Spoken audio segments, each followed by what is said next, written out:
Alright, right now, we're gonna start. Asterisk. We have our, I'm gonna start with my president's report. We're started recording and everything at this point. So my president's report. I just wanted to, Jim and I had spoken about the PTA meetings and how we were gonna handle who goes to PTA meetings and all that, fun stuff. And, so what we had discussed was that we would probably treat it the way we've treated other things with having liaisons to specific PTAs, so that it's the same person going and giving reports and all of that.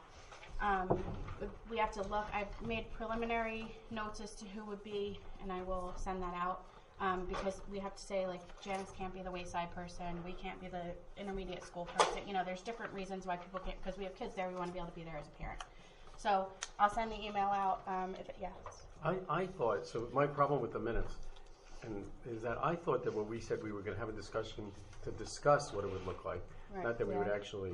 Okay, well, we can do that. So I want to make sure we don't Okay, well, we'll go get the back to train doing run a that. little too fast here. Okay, then we can go back to that when we get to the discussion. Okay. The other thing that I had done today before I came was I can't open it for some reason, but I had made a calendar of February and March, just to show that I was going to shoot to everybody, just to show you of all the events that are happening at all of the schools. So it's a Google Doc, or a sheet actually, so it says, event, location, time, board member. We don't have to, these are things, they're social events, people can go, but just so everybody kind of has it in a spot, and maybe we can make sure that we at least have one person at each event if it's possible.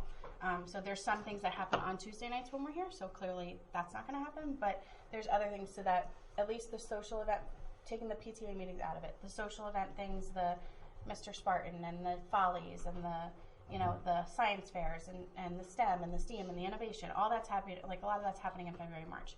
So I'm going to email that out later tonight so everybody can kind of just look at it and think about. Well, does there have to be like a formal sign up? Or, no, I'm just saying, but we can nice it would just be nice to know that somebody's, if somebody writes their name down, that we know somebody's going to something. But you can just show up, but maybe we would just make sure we would have one person going and everybody else is gravy, Okay, so here's my question. What about something during the day? For example, I know the African American Club is putting on its annual show next Wednesday.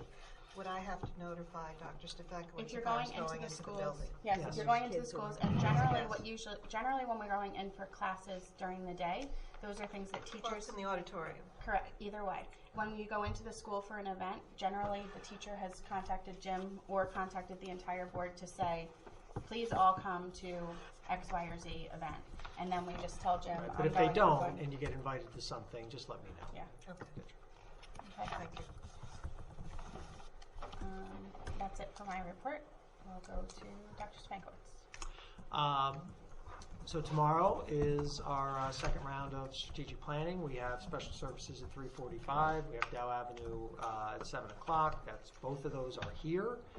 I've heard from 2 members for each meeting, board members. So if there's anyone else who's looking to attend any one of the 2, please let me know. So we're looking forward to.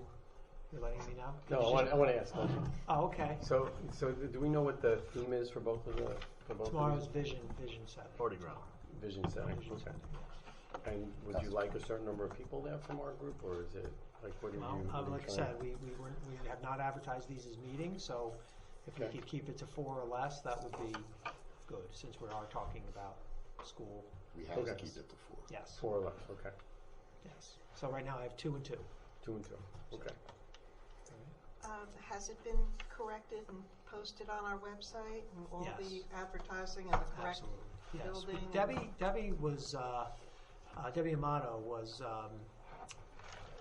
very uncertain today because she posted all of them, all 3 dates, but a month ago, before the first date.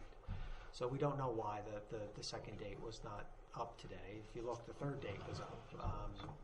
So that was an oversight. But, you know, letters went home several weeks ago to the Dow Avenue folks. There was a reminder that went home yesterday. So certainly, you know, I tweeted it again today. It went on the Facebook page today. So it certainly has been promoted, you know, very well, I think. And then it got up on the website. You know, once we realized it wasn't there, we put it up today as well. So. And it was on the OTES portion of the website. Yes, it was on OTES because the letter that went home several weeks ago was right on the OTES webpage. So it wasn't just on the district website, but we don't know why because the special services one was there.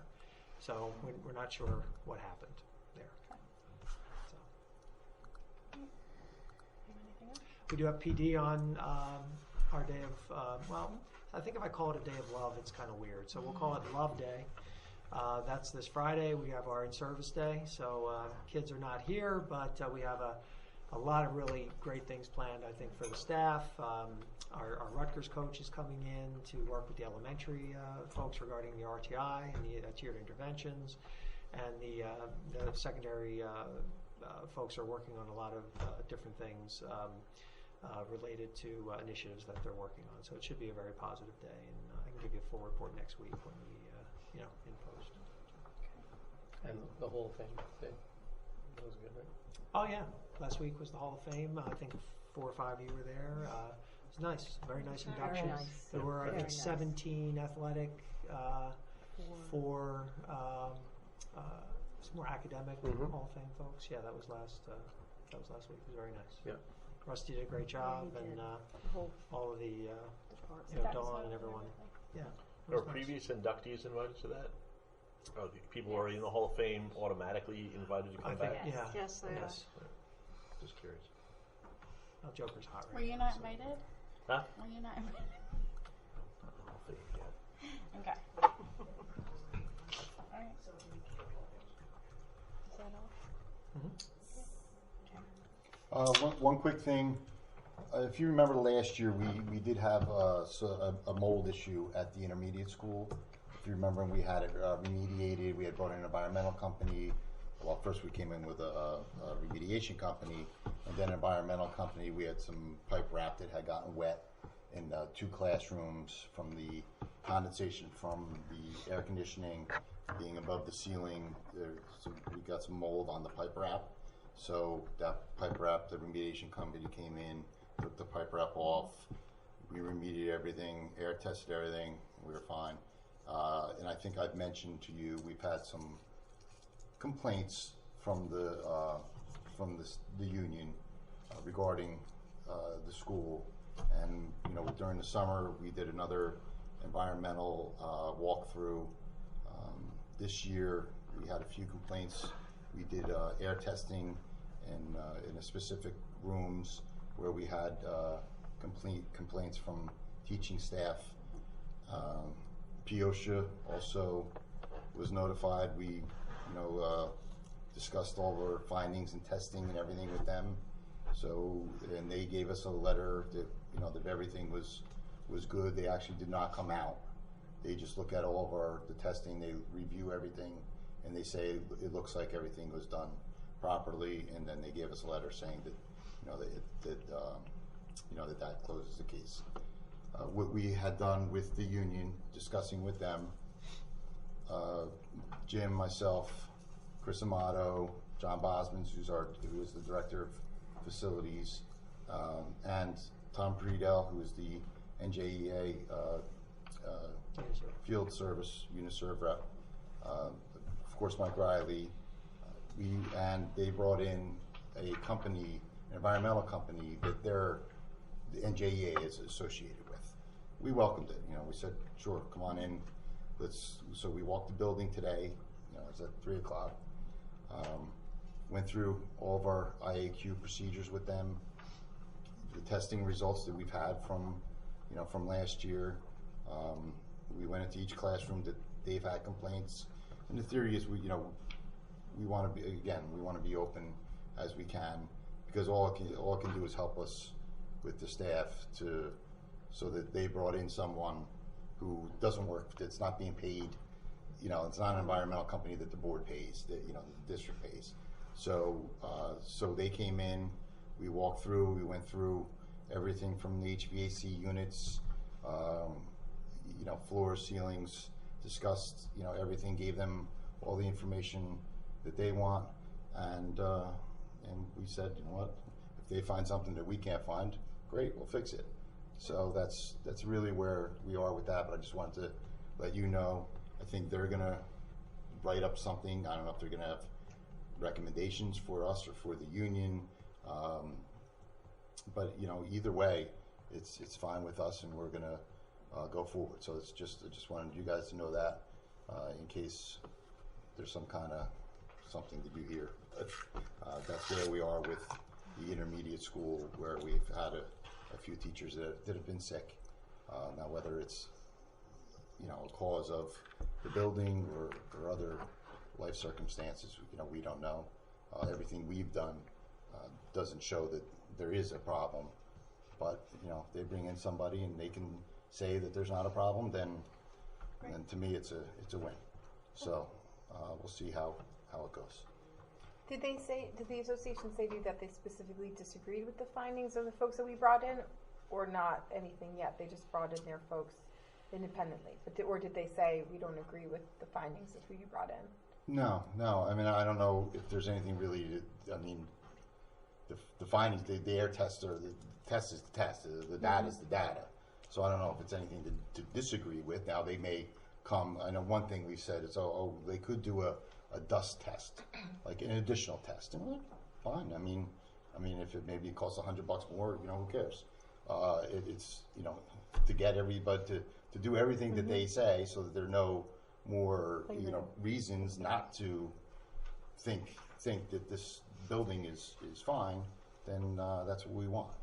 So I know that was the one thing. I don't know if there's anything else that anecdotally there. So for the most part, he thought everything looked good. On the surface of what he could observe and the processes that we follow, he said that everything appeared to be good. In some cases he said, sometimes without, short of, putting holes through walls to see what's between, the walls, you never really know for sure. And we're not He doing wasn't that? advocating doing that, by the way. Janice, to answer your question, I got the sense that it was basically to, I think, reassure staff that someone, not hired by the district. Independent person. Yeah, not independent, Right. NJEA, Well, right. but not hired by the district, Independent of the district. to either support or contradict what the district is saying. And with the hopes that they would support what the district is saying, so that we could kind of say, look, everybody's working together here, and there's, they said there's nothing, and we're supporting that. And our response also was, well, and if something comes up that's beyond what we've done to this point, our interest is in fixing it and remediating it. Certainly no one's trying to, hide or force someone to work in conditions that are not favorable. Right. However, every test we've done to date has not brought, No, I would anticipate that they're not going to come out fully and say, they've done everything right and there's nothing more that can be done. I would anticipate maybe that they would recommend a dust test or something, which to me is fine, and then we'll do it. So Ken, when was the last time we had a company do a test? That's my question. This year. This year. a couple of weeks ago. Okay. And What the data is the we've data. done is every August the environmental group walks through with Mr. Do a Boz walkthrough. and We don't Ken, do and air they tests. test like humidity and the CO2 levels and levels CO2 and- levels and some of the. That's where they said that the Humidity. dust test could potentially be done there as well. Yeah, I mean, When okay. we get a particular complaint about a room, then we will go into that room and do a more comprehensive examination, and in some cases also air quality testing for mold and other contaminants. And to date, every time, and that's happened. How many rooms have we done this year? 2 or 3? 3. 3, I think. yeah, look, they're pretty thorough. We Yeah, hired them. right. Remember I got the name Yeah. from you? Yes. And We're they've fighting all- with our landlord in Somerset, and we used them, and they were very They've all come comprehensive. back in So, acceptable well, ranges. that's where I was going to ask the question. Acceptable range. Were any of these tests, while they were acceptable at the high end, No. where somebody who might be a little more sensitive Well, could be see, triggered? the thing is I'm that just for curious, some 'cause people, acceptable is just a maybe line any you level, put. any level, depending on a person's, Sure, but if situation. your acceptable is like 0 to 200 and 201 Well, once again, is remember, not, mold and they're is all 198. mold is all based on comparing it to the outside. Right. So, There's no number. right. For So mold. It's what's it outside and what is it inside? right. So in other words, if outside is 500 parts per whatever, and inside is 230 parts per whatever, that's considered an acceptable test because that's what the measure is. It's off of what's on the outside. Okay. Now, this time of year, and this was something that we talked about today, was that mold, for the most part, this time of year is pretty much non-existent on the outside because it's colder, and you need usually a moist. Well, it's not as Usually, cold. yeah. It's not as cold, but cold enough. this time of year, it's usually not as prevalent as in spring or fall. So even a rating of 35 parts per, which I will tell you is a low rating. I mean, of many tests I've seen, that's a low rating, but that still means there's some spores present. For the vast majority of people, 35 parts per whatever it is not going to be a problem for anyone. But you never know about any individual's particular susceptibility. So. Did you have a question? Mary? Well, say someone was very sensitive and had asthma or whatever, and there was 35 parts, then to remediate it, would you have that staff member change rooms? I don't know. I mean, we'd really have to look at it. I mean, right. I It'd be mean, 35 honestly, in another like, room. exactly. Like, Right. that is such a low amount. And I just gave that as an Well, right, example. that's just a number. Like some of these amounts are just so low that could exist. That's just in the air. I mean, that's just natural. I mean, mold is a naturally occurring substance, and so it could exist. I mean, I'm going to tell you that small amount means that there's probably some in the air, but it's not collecting anywhere. It's not settling anywhere. Because then once you get that, then you see it visually in the room. You know what I mean? So And we have I don't changed know. rooms for. yeah, we have, routinely or to we try might to- bring in a purifier, or that's often another thing that we've done. We'll bring in an air purifier, or if there's excessive humidity in a room, we would bring in a dehumidifier. But then we have to be careful because you don't It's want to too have low, it be then they get too dry, low, because that could be a problem as well. So. Our maintenance guys do a good job. Whenever Yeah. we get a complaint, they come in, they look above the ceiling, they change the filters, they go through the HVAC unit. They do, so they do a good job. So we'll keep going, and if there's anything more to do, we'll do it. That's all we can say. Okay, that's all I had. Okay. Is there any public comment on any agenda item at this time? I just have a quick one on the budget document. So I know you guys are getting everything on Friday, but the public can't see anything until sometimes 4 o'clock the day of the meeting. But these budget docs never go online until after the meeting, and it would really be beneficial if they could be. The agenda is live Sunday at midnight. Right. And then any docs that are added, and sometimes for the presentation that's going to happen tonight for Pat, Kelly, and Mike, we added that later today. So that's a presentation, but the public gets that when the board members get it. So there's no that's when for a presentation that. They're not getting it sooner? No. Okay. Anything that emailed the them board Sunday. gets, you can see if you want to stay Yeah, up it's at just, I know midnight. sometimes stuff doesn't come up until late, and, Yeah. it would just make it easier for us, because we're trying to scramble our day too, to get the information, be prepared, and not make stupid comments during the public comment session. Okay. Sorry. Moving on to the action items. So we're going to go to approval of minutes. Dr. Marshall. Thank you. I move to approve the meeting minutes in accordance with the Board of Education bylaws number 0168 for the work meeting minutes and executive session minutes of February 4th, 2020. So, Can I have a second, please? well, Do you have a question? well, my only comment was that part was the table basically first. assuming we were approving that we were going to do this. The PTA? Right, the PTA thing, which we didn't actually say we were going to do it. We said what we were going to do was evaluate what our strategy might be, and then have a discussion about that and see if we all were cool with it. or we voted to see if we were cool with it. Is that am I Then reading I that right? misunderstood because I took it as you're going to do it, but you were going to figure out how you were going to do it at a later That's how I point. understood it as well. Yeah, I think I understood That's it what we like voted that. on. That's the way I understood Really? it. I thought we were going That to was discuss like it we more were- and then hammer out how it was going to get done. Discuss more what? Right. We took a straw poll. We were gonna Then we were going to We do it. decided you were We're going to gonna do hammer it, out just We're how gonna you do were it, gonna but do it. we Right. just have to figure out how. we were gonna figure out that. They were going to move forward. You're discuss still it. definitely- All right, well, we'll just vote on it. Okay. Yeah, I was Yeah, shocked. that's we not didn't part last of the time. minute part, right? They left them out there. must have been I have the part of first it. one. There seemed to be a disagreement among what the board was discussing possibly doing and what some of the community members were present were saying that they wanted. And so that's what I did think there was going to be more discussion of exactly Okay. How? what the board had in How. mind. How. Not How if. could be if as well, if we don't Well, like yeah. how. The We how- don't, we the don't like, how- right, on that. right, that was my The thing. We how don't like, would affect we don't like the the how, we were gonna, Right, If it- right, that was my, right. The how might I see. impact the yes or no. Because most of the house I would vote no on when we got to the yes vote. It wasn't crazy about a lot of the hows we got out there. Okay, well, why don't we talk about that in old business tonight? Is that okay with everybody? great. Yep. Good. Okay, so for now, we're just approving the minutes. Can I have a second? Second. Any other discussion on the minutes? No, I did come on. All right, all in favor? Aye. Aye. Anyone opposed? Abstentions? Okay, motion carries. So we're going on to the discussion items, which are policies, so can Well, I mean, normally we would sort of do do. you wanna do this Do you want first to do at that time? technology first? Sure, okay, so we're gonna skip to technology, is that okay with everybody? And skip to the presentation? So we didn't have to wait till. Yeah, everyone okay with that? Yeah, okay. I'm here anyway, so.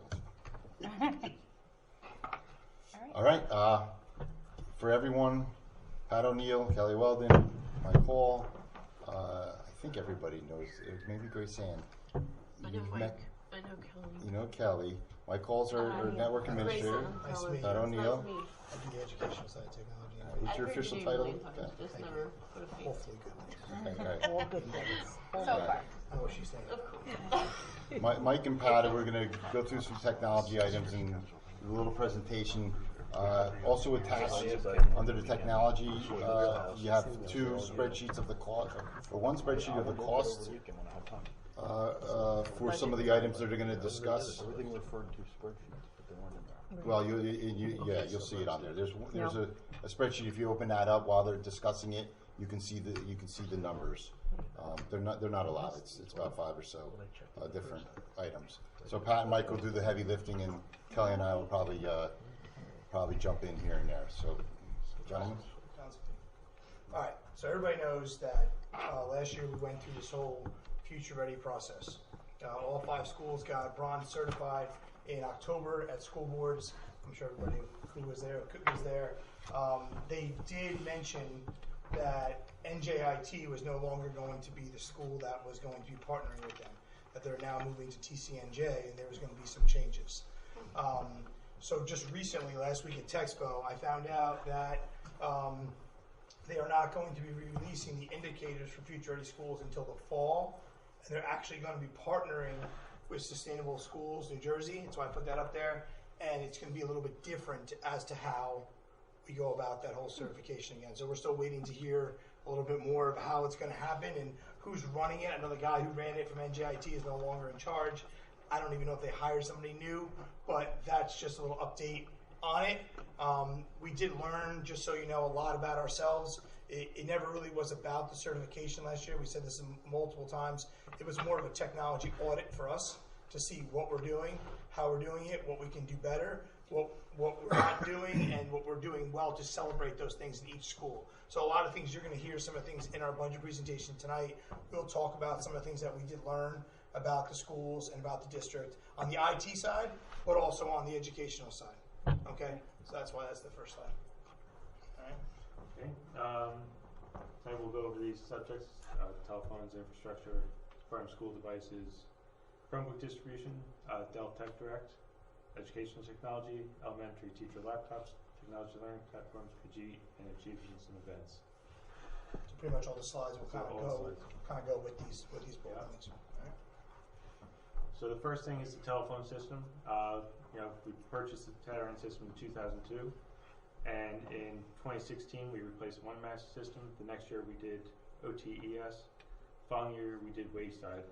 This year we did intermediate school and admin, and next year we're planning on to do the high school, and that's why that's in there. It's the last school because it was the central head of the unit, and with that being replaced, it'll give a more reliable system. Something that we've had issues with. It's hard, something that it's hard to get parts for. There's only 2 service providers in the area. One's North Jersey and one's in Maryland. We use one in North Jersey. So that it would also open us up to using more providers if we chose to.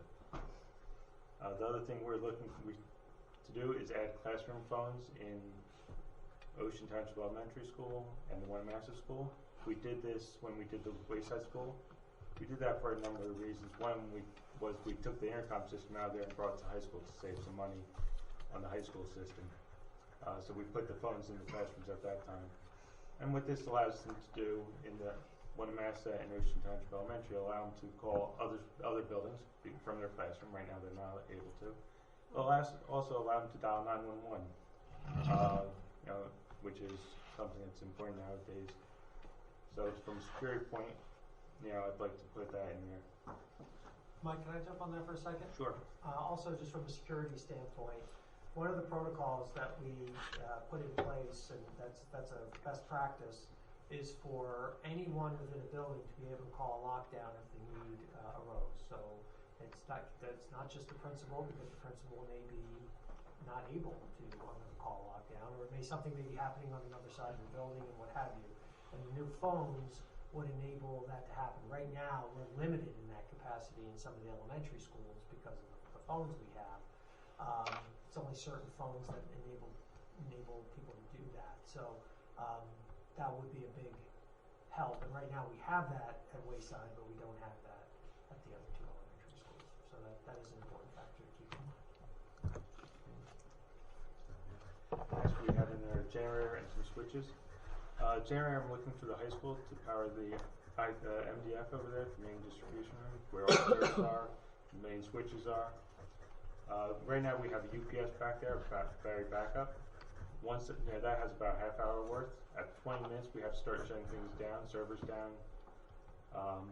Some of the servers are camera security servers. We really hate to shut them down, but obviously if the power's out, we're going to have to. Also the switches, which runs everything in the network. The wireless controller is also based there, so the wireless would go down for everywhere in the network. The internet would go down everywhere, basically. So all the other schools. All other schools. Not just the high school, but at other schools. Yeah. So inside each building, they'd still be able to call within the building, and they have a couple phone lines, so they can make 1 or 2 calls outside. But if somebody's on the phone, and the incident happens, they wouldn't be able to make the calls. So this allows all that equipment to stay up for an extended period of time. And the reason why, when you look at the cost sheet, why it's TBD, we did have, and we talked about this a little bit last year, had an electrical engineer come in to really evaluate, for some of the board members who have been here a little while, we do have a generator at the high school on the other side of the building. We had gotten that for nothing through a grant with the township that we co-wrote and submitted, and we were lucky enough to get it. But we didn't have much choice on the sizing and the location of that. And what it operated. Right, and what What it happened after well, Sandy? it had to be, it had to operate something. So Right. for everyone, we are I think they call it a transfer station. We're not a shelter. Monmouth University is the shelter for this area, but we are like a transfer station, I think they call it. So they have buses. People would come here, and then they would get transportation buses or whatever over to Monmouth University. So that grant was written to power cafeterias, that area of the building, so that we could act as that transfer station. So right now, the electrical engineer is evaluating the draws on all Mike's equipment that Mike was just talking about and the effects of it, to see if it can be really, if we needed a separate generator, how large and how much, and if it's possible that, and how much, to use the other generator. So that's why it's TBD right now. We want to make sure we know what we're doing. And also, I'll mention it now because you see Alyssa's Law grant on there. So what that is, that's part of, is anyone familiar with the Alyssa's Law? And that's the silent alarm. We've talked about it a few times. And we've had this in our district for a long time now. We have panic buttons where each secretary under their desk can hit a silent alarm, goes to our alarm company to the police station. Through this grant, the state bonded, with the Alyssa's Law, part of it, they gave security money to each school district. So our allocation was $189,000. So right now we are available $189,000, which will be great. That'll be able to come out of our budget. That we'll be able to apply for to this grant as long as it meets all the requirements of the security. And I think what Jim and Mike and Pat are talking about as far as phones, some of the different phones, that we think that will meet the criteria, or depending on how the generator, what the electrical engineer says, some of that may go towards the grant. Either way, we can take $189,000 really out of what we're looking at here as a capital expense out of our operating budget. So that's a good thing. So that's why some of this is still kind of, we're working on this. It's a, budget's always a work in progress, but we've always kind of started early, and that's kind of the byproduct of it. Is I don't always have firm. If we just did the last couple of meetings, and I could give you firm answers on everything, but some of the things we're still working on, and those are some of the things we're working on. Yes, Jen. Was the final landing place with Alyssa's Law, because I know it went back and forth as to whether or not a visual external alarm was needed, because I know that was back and forth in the law. It was taken out. Yeah, if you remember, it was strike through.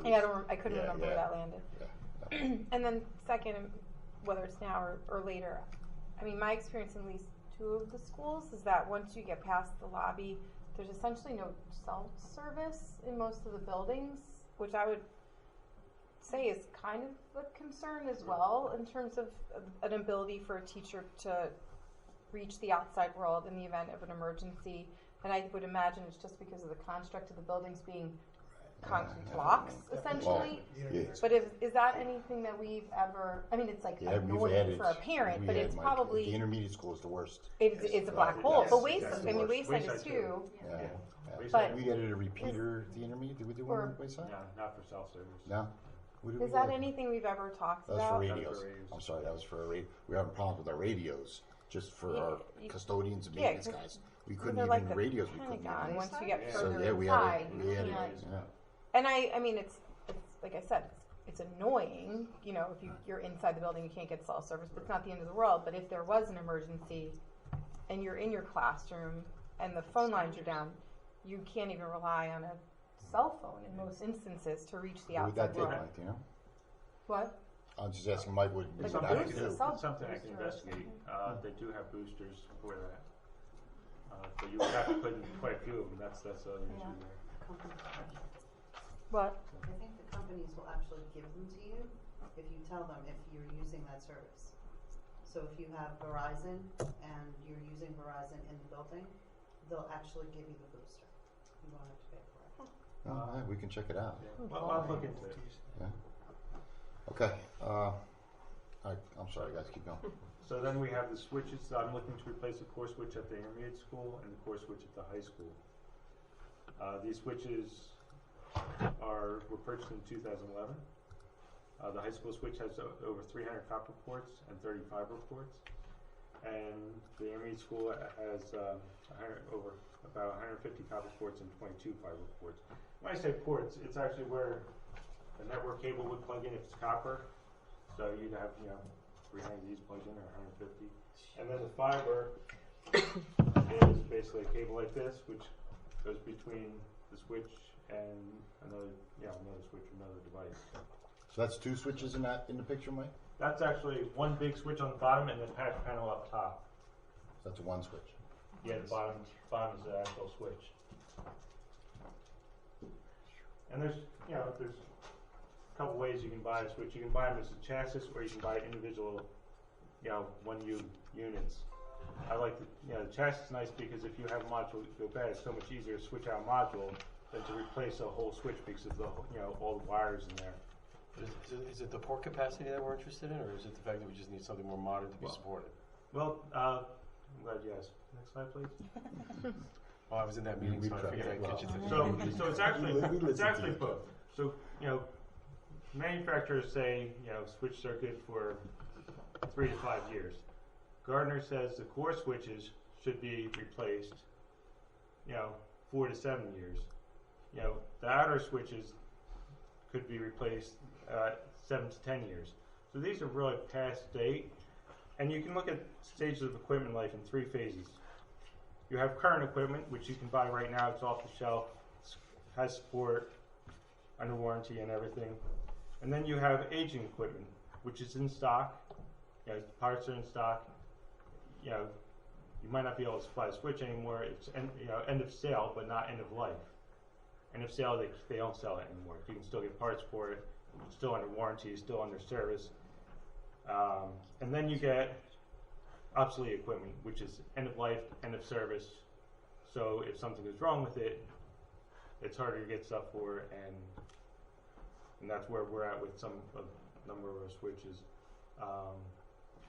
They all, our switches have redundant power supplies in them, redundant modules in them. But you're more concerned about the ability to support that infrastructure, less about port increasing capacity. Well, I'm worried about mean time between failures too. I mean, every device has a life. Just like your washing machine or your dryer, your hot water heater, your car. Well, that goes to the whole idea of it could be serviced, right? Yeah. Okay. Who's Gardner? Gardner, they're IT consulting firm. They rely on proprietary qualitative data analysis methods, and they're a big company that does a lot of this. A lot of companies pay to get their data because it is very quality information. Okay. The other thing this would allow us to do is next wireless network, which we are going to have to look at probably next year, replacing our wireless network. It's older now. Is increased speed. So right now we have 1 gigabit ports going to them. The new ones take 2.5 gigabits going to them, which increases the network speed, amount of devices you can have, and everything like that. So it'll set us up for the future. Exactly. It said future ready. Actually, it was part of future ready that it said that you should have a certain amount. Yeah. So you have to have devices replaced in the. But it said in time future frame ready that you needed a certain amount. Did it give dates? Did it say how many years in future ready or range? Range of they say 4 years or when possible. So. Okay. All right, so this is the 3rd year of the School of Technology at the high school. We had over 20 kids in the first group. Second group last year we had over 20 again. This is the 3rd year, so next year we're going to start offering NJIT courses. All right, part of the grant was you had to partner with a college or university who partnered with NJIT. We had to offer some type of accreditation for them when they went through the pathway of the school, and we came up with Autodesk. That was the SIP code that we chose to fulfill the commitment for the grant through the state. So just next, stop you there for 1 second. I'm Go sorry. ahead. Just so it was the grant that started all of this, but one of the requirements of the grant was to apply for and receive approval for a CTE program of study. That will continue long after the grant ends, sunsets. So part of a program of study requires NJIT, it requires a partnership with higher ed and this industry credential that Pat's about to tell you about. It's $500,000 for 5 years. I just like to hit The money ends, the program of study will continue. correct. Right. So what we had chosen at the time was Autodesk. So we're offering 2 classes next year through the School of Technology, which is MET 103, MET 105. In essence, they are CAD programs. They are computer-aided design programs. 2 classes. What age for juniors or? It's Anybody. Yeah, NJIT only allows you to give college credit to juniors and above, so juniors and seniors. So that's why we had to wait 2 years to give them a course that. Our first group of juniors correct. in Spartan School of Technology. They'll be juniors next year. Our Spartan School of Tech kids. First group to be juniors in the program. So we had just our Craig Adams, who's our teacher. He just got approved to teach both these classes at NJIT. So they can next year we'll be offering these classes to juniors. In order to offer these classes, we have to use a program called Autodesk. Autodesk is kind of like the company name of like Adobe, and then Adobe has all those different type of programs like Photoshop and Premiere and all those things underneath it. So Autodesk has all these different programs underneath it, like Autodesk, like Revit, like Inventor, and these are some of the programs that we're going to have to use in order to teach these NJIT courses.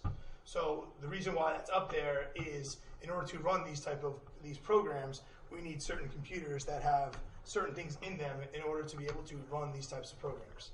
So, you know, you can jump in here with the money wise, but we are using half the grant is buying half of the computers that we need, and then the other half we're trying to budget for.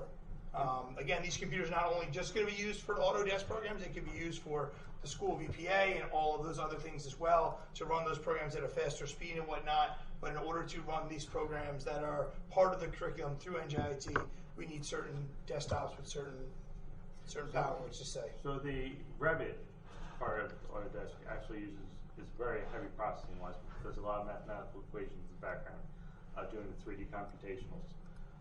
So that requires a higher end video card. Higher end video cards are quite expensive, and then a higher end processor, and that's what brings the cost of those up. So the numbers were about 30,000 was being absorbed by the grant, correct, and it totaled a little more than 60,000. So about just over 30,000. You see, it's on your cost sheet. How many computers is it? 20. And these computers are different than the ones that we did last year that were for, because didn't we buy computers in the high school for desktops for other projects to be done? Yeah. They're like heavier duty than Oh, those yes, ones. yes. Do we have to like buy or subscribe to Autodesk? Is that So that is a good question. The program itself is free because it's being used in an educational purpose. So the actual all those programs licenses or subscriptions? Right. We just need the hardware to do it. Okay. Normally the subscriptions are about $2,000 per license, yeah. So it is. If it was for a company or Exactly. something, but since we're okay. So for the school we get it. Right. Okay. Go. Thank you. The Chromebook distribution, this is just a continuing of our program, grades 5 and 9 next year.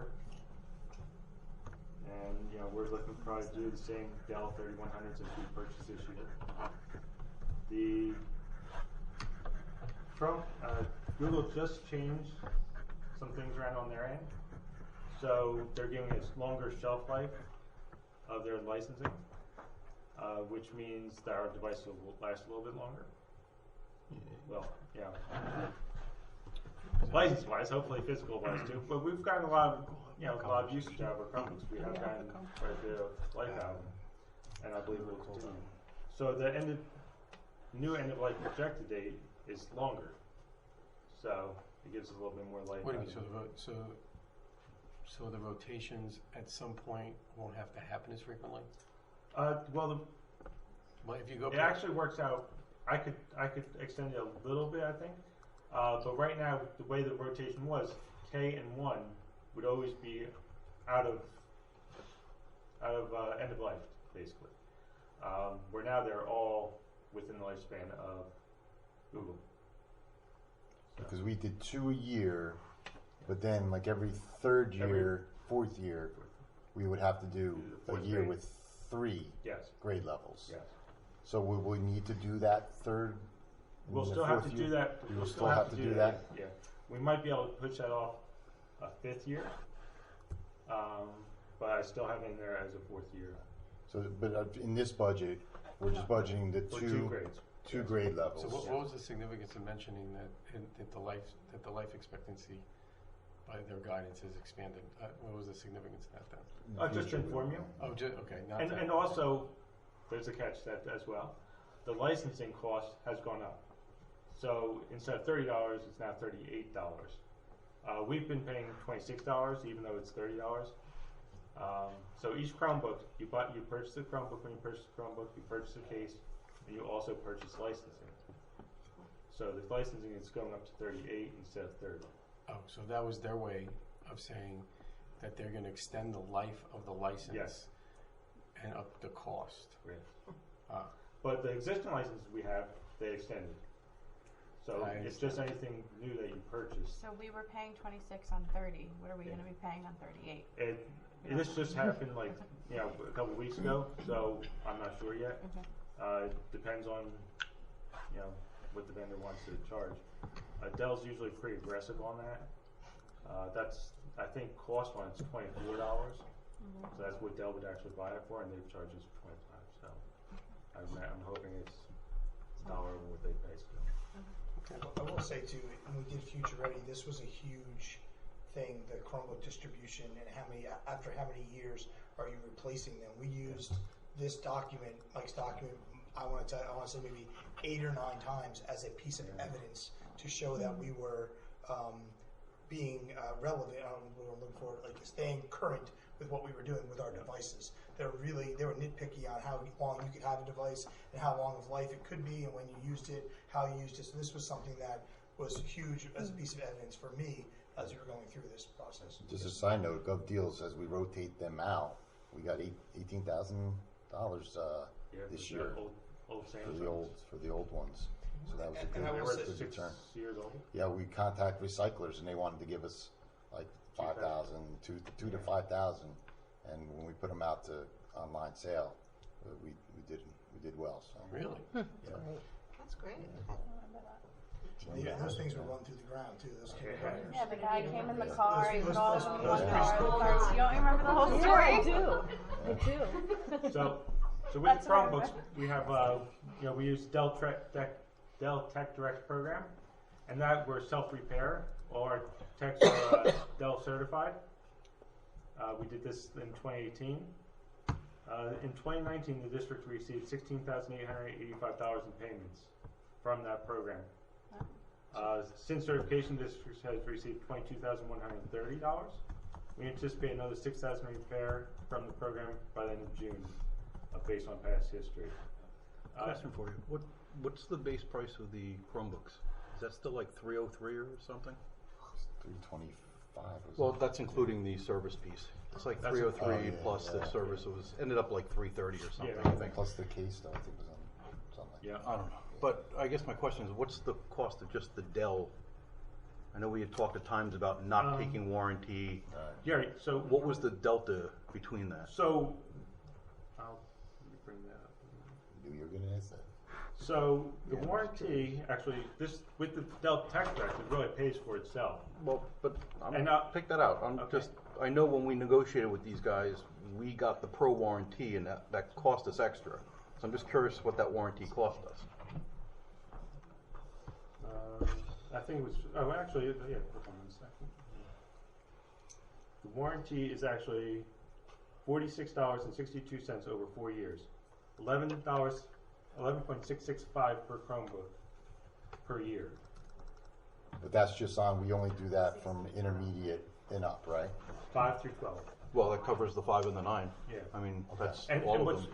and what when we get them back, a lot of times students don't always tell us what's wrong with their Chromebooks. There might be broken parts on them or stuff. When we got back this past year, we had the Dell Tech Direct. We replaced, it was over 100 parts on computers, all under warranty. We didn't have to put out parts for. We get paid for the labor for. Nice thing about that is, we don't have stock parts either. So there's always, you're always trying to keep enough on hand without having too much, because when you get rid of the product, you don't want any parts on hand. So does that answer your question? Kind of. Okay. I mean, I know we really beat the hell out of those guys, and they gave us that pro warranty that next day that they only give to big business. So I'm just struggling with, we paid extra for a warranty, but yet we end up fixing stuff. So even if we're making money off of it, are we really making money, or if we had just gone with the standard warranty, would we not have to? Because I know when we did it, it was to free your guys up from doing this work. Parts, you know, that's a. I mean, are you asking, do we employ more staff because we need to fix the things? Or how much time does it take them to do that? Are we really making money? Because the reason we got that pro bumper next day warranty no matter what was to free up the staff, so they didn't have to spend time doing this. The only way But then it seemed like during the time period, the things they promised us, the next day I'll come out and replace your keyboard, they weren't doing. And I don't know. Well, there's two different warranties. There's that one, and then there's the standard next day warranty. Well, the pro was the first year, they gave us that for a really good discount. The next year, we just got the standard warranty because of cost. So we didn't take that Well, you're anymore. talking We didn't about know. We just get yes. So we stopped doing that, but the price now has gone up to the point that it's still about the same? Because that was the price 2 years ago. So We can figure out later, Ken. The price seems like it hasn't moved, but we've gotten less warranty now. If we're no longer doing that pro warranty. So, I don't know. yeah. Okay. Cost of devices. Yeah, you had worked it out for me. Yeah, that's why I was I just can trying to get go it over to you. As students under warranty, we have 2,050. You know, times 11.665. Cost of warranty per year for Chromebook is $23,892.75, which is the total cost. The cost of warranty per year for all Chromebooks. Parts alone would cost the district around $23,000. However, we received back $16,000 per year in labor reimbursement. The Tech Direct program costs the district $1,500 per year, creating a net positive $13,607.25. I know we're paying. Okay. We're already paying for our technicians. Our technicians are on hand. So yes, they're repairing, but it's, you know, it gets it back to the students so much quicker. I don't know if anybody's heard any complaints about our repair. Jim's point is that we're paying a higher warranty for a service that we don't utilize. Is that your point? Well, we It don't have was, it but anymore. I'm hearing we're not paying for it anymore, but yet the price of the price is the Chromebook same. is still the same, because the Chromebook was, We're paying. with packaging, it was $330 2-3 years ago, so the price hasn't changed. We are paying for a 4-year accidental damage. Right, which we always were. We always had that. So That's not new, but you're saying we don't have the pro next business day repair anymore. So I would have thought then the Chromebook would have come down from the no, they $330. gave us a special deal on that because The prices are increasing, right? I mean, yeah. The Chromebooks? Okay. not much. It's a big investment. We spent a lot It of is a money. big investment. You're right. Yeah, it is. No doubt about it. So. Okay. That's it. Nice. All right, so kind of jumping to the educational side a little bit here. Every month we send out a technology newsletter. This is just kind of something to talk about our coaches, our tech coaches, and how we were able to add a tech coach last year, and what our focus has been this year. We've really, on all I'd say 3 levels, we've really honed in on the standard of where we are with data, and we're using Linkit now, and we're really focusing those technology lessons on the standard and the learning, not necessarily on the technology anymore. You know, obviously you got to teach technology first, and then get down to those nuts and bolts. We're really now taking the lesson and sitting down with the teacher and worrying about the standard and understanding what the student is learning, and then applying the technology and enhancing the lessons so the learning is better. This is something that we really put a focus on this year, and it's something that goes out in these technology newsletters every month. I don't know if you guys get them. I send it to everybody. And I feel like we've asked for I don't think, have we gotten it? I send them to all staff, so I don't know if they I'll go forward to it to you. I have them. I have them usually give from. them to you, and no, I get them, and I have Debbie. This is put them in. It's not a live link. It's a PDF. Oh, on our day. Word docs? Oh, it is. I clicked on miscellaneous? it actually. Okay, is it still a link? It is. So I clicked on if you it. click on the actual thing, it'll bring you to it. You just sent one about a week ago? Yeah, every first day, the first couple days in a month, if you click on it, should be a link to one of them. So what it is it's a Google Doc, and each tech from each level goes over it and kind of puts in there what our kind of focus is for that month. and what we're finding in the classroom so that we can communicate and collaborate and do those kinds of things. The one I put in there is obviously October's, but we have them in I can share the Google Drive folder. We have one for every single month from last year to the beginning of the year before of what we go over. The teachers get these, they go through it. It's another way how they can make appointments. All their calendars are on there. It kind of shows all the different things, what our main focus is for that month. Okay, so this was just an idea of talking about these coaches. These coaches have been a huge tool for these teachers, especially now with us going to this data to link it. They really are now sitting down with these teachers and understanding how to use the data, how to look at the data, how to look at the standard, and how to drive the lesson with technology, obviously to enhance the lesson, to make the lesson better. So I wanted to put that in there so you guys can see it. But every month we send this out. But first couple days of every month we send one out. All right. Yeah, so the next thing is the staff laptop distribution. We're scheduled to replace the elementary laptops this year. That's another future-ready recommendation to have a schedule of replacements. So we have a replacement schedule, and we're looking to replace all of the elementaries this year. Recommendation is just to have a schedule? Just have a schedule and replace them to keep with the schedule. But not to replace them certain- within 45 years. 45 years. Basically. Because they get used all day long, things get old. But yeah, so that is. All right, so I wanted to put in here part of my budget that I prepare has a lot of our technology learning platforms on there for teachers that are using them in the classroom every day. And I just want to quickly go through Reading Eggs. Is something that we use for kindergarten through second grade. It's an adaptive program that helps students to learn different sounds and skills for reading. It's an award-winning type of program that has won multiple awards on the tech side that we use. We use with students who actually come from other countries that don't speak the language. We put them on there right away, and that's their starting point. Like when I say adaptive, if they start, say, in first grade at this level, it puts them right at that level. And if they don't do well on the games that they're playing, it actually lowers the level so then they can improve on the level. Brain Pop, I'm sorry? I'm sorry, is Reading Eggs at all three? Because when I know years ago it was only at Wanamassa at one point. It's at all three. Every three. Kindergarten through second grade. Okay. Kindergarten through second grade. Great. And then again, and there are some parts that we had a student come in at Dow, say, who didn't speak any English. So sometimes we use it through ELL. We pay per seat, Right. so I try to budget a little bit higher for things like this, and then we kind of use it where we see the need in those things. But every student from kindergarten at every elementary school, kinder to second grade, has it and uses it. When I tell you uses it, Ken's all over me for usage reports and whatnot. They use it, and we make sure that they use it, and it's used a lot. And it is used. I mean, I'm telling you, logins, I think it was in the 50,000, 60,000 times. And the good thing is, I mean, I only know because my kids use it. So just to say to the board, Reading Eggs, and my kids both loved it. They can use their log on at home. Yep. So they know their log on. So like my kids at home, if they were done with homework early, I would be like, go, to Reading Eggs for a little bit, and they can do it at home. So it is a nice thing to be able to have too. Brain Pop is something that we've used for a long time. That's that videos of that robot and it's every topic you can say. It's a fun video that talks about learning of whatever they're talking about. It could be in science, could be in math, could be in anything. We have Brain Pop Junior, which is a lesser video, fun video for the kids to learn. We also have an ELL version of it as well that they use at Wayside School for their ELL population.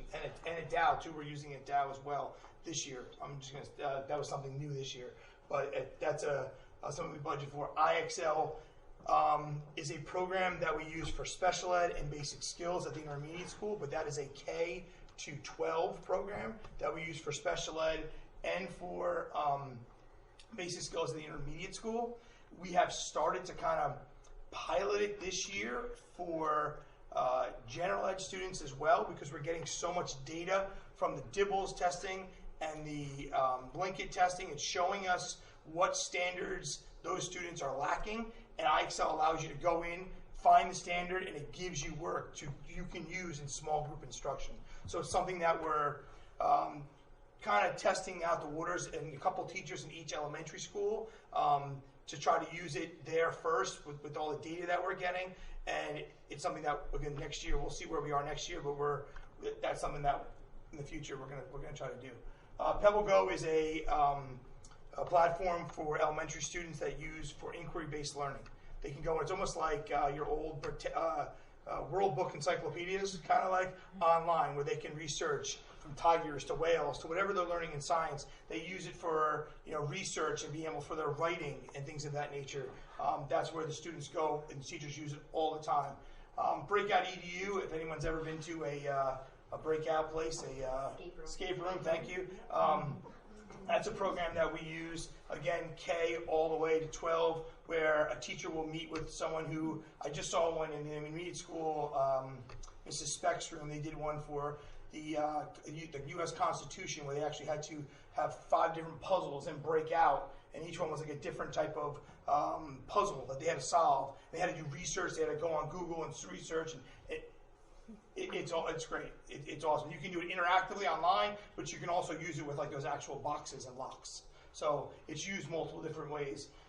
Learning A to Z is a special ed program we use with students that are struggling in reading. It gives you tons and tons of stories on different levels. So you can print them out and use them in certain ways. We use that in a lot of our, pull out resource classes. And then we also use it, I shouldn't say that, we also use it for some of the reading specialists and some people like Janine Davinsky at the intermediate at Dow Avenue, who works with the really, reading recovery, correct. instruction. So that's where we use intensive reading.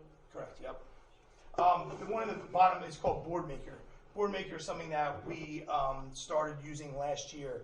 It's used by preschool, speech, and MD students. It's a way of using pictures as vocabulary. So you put a sentence together and you say, I, and there's a picture of a person running.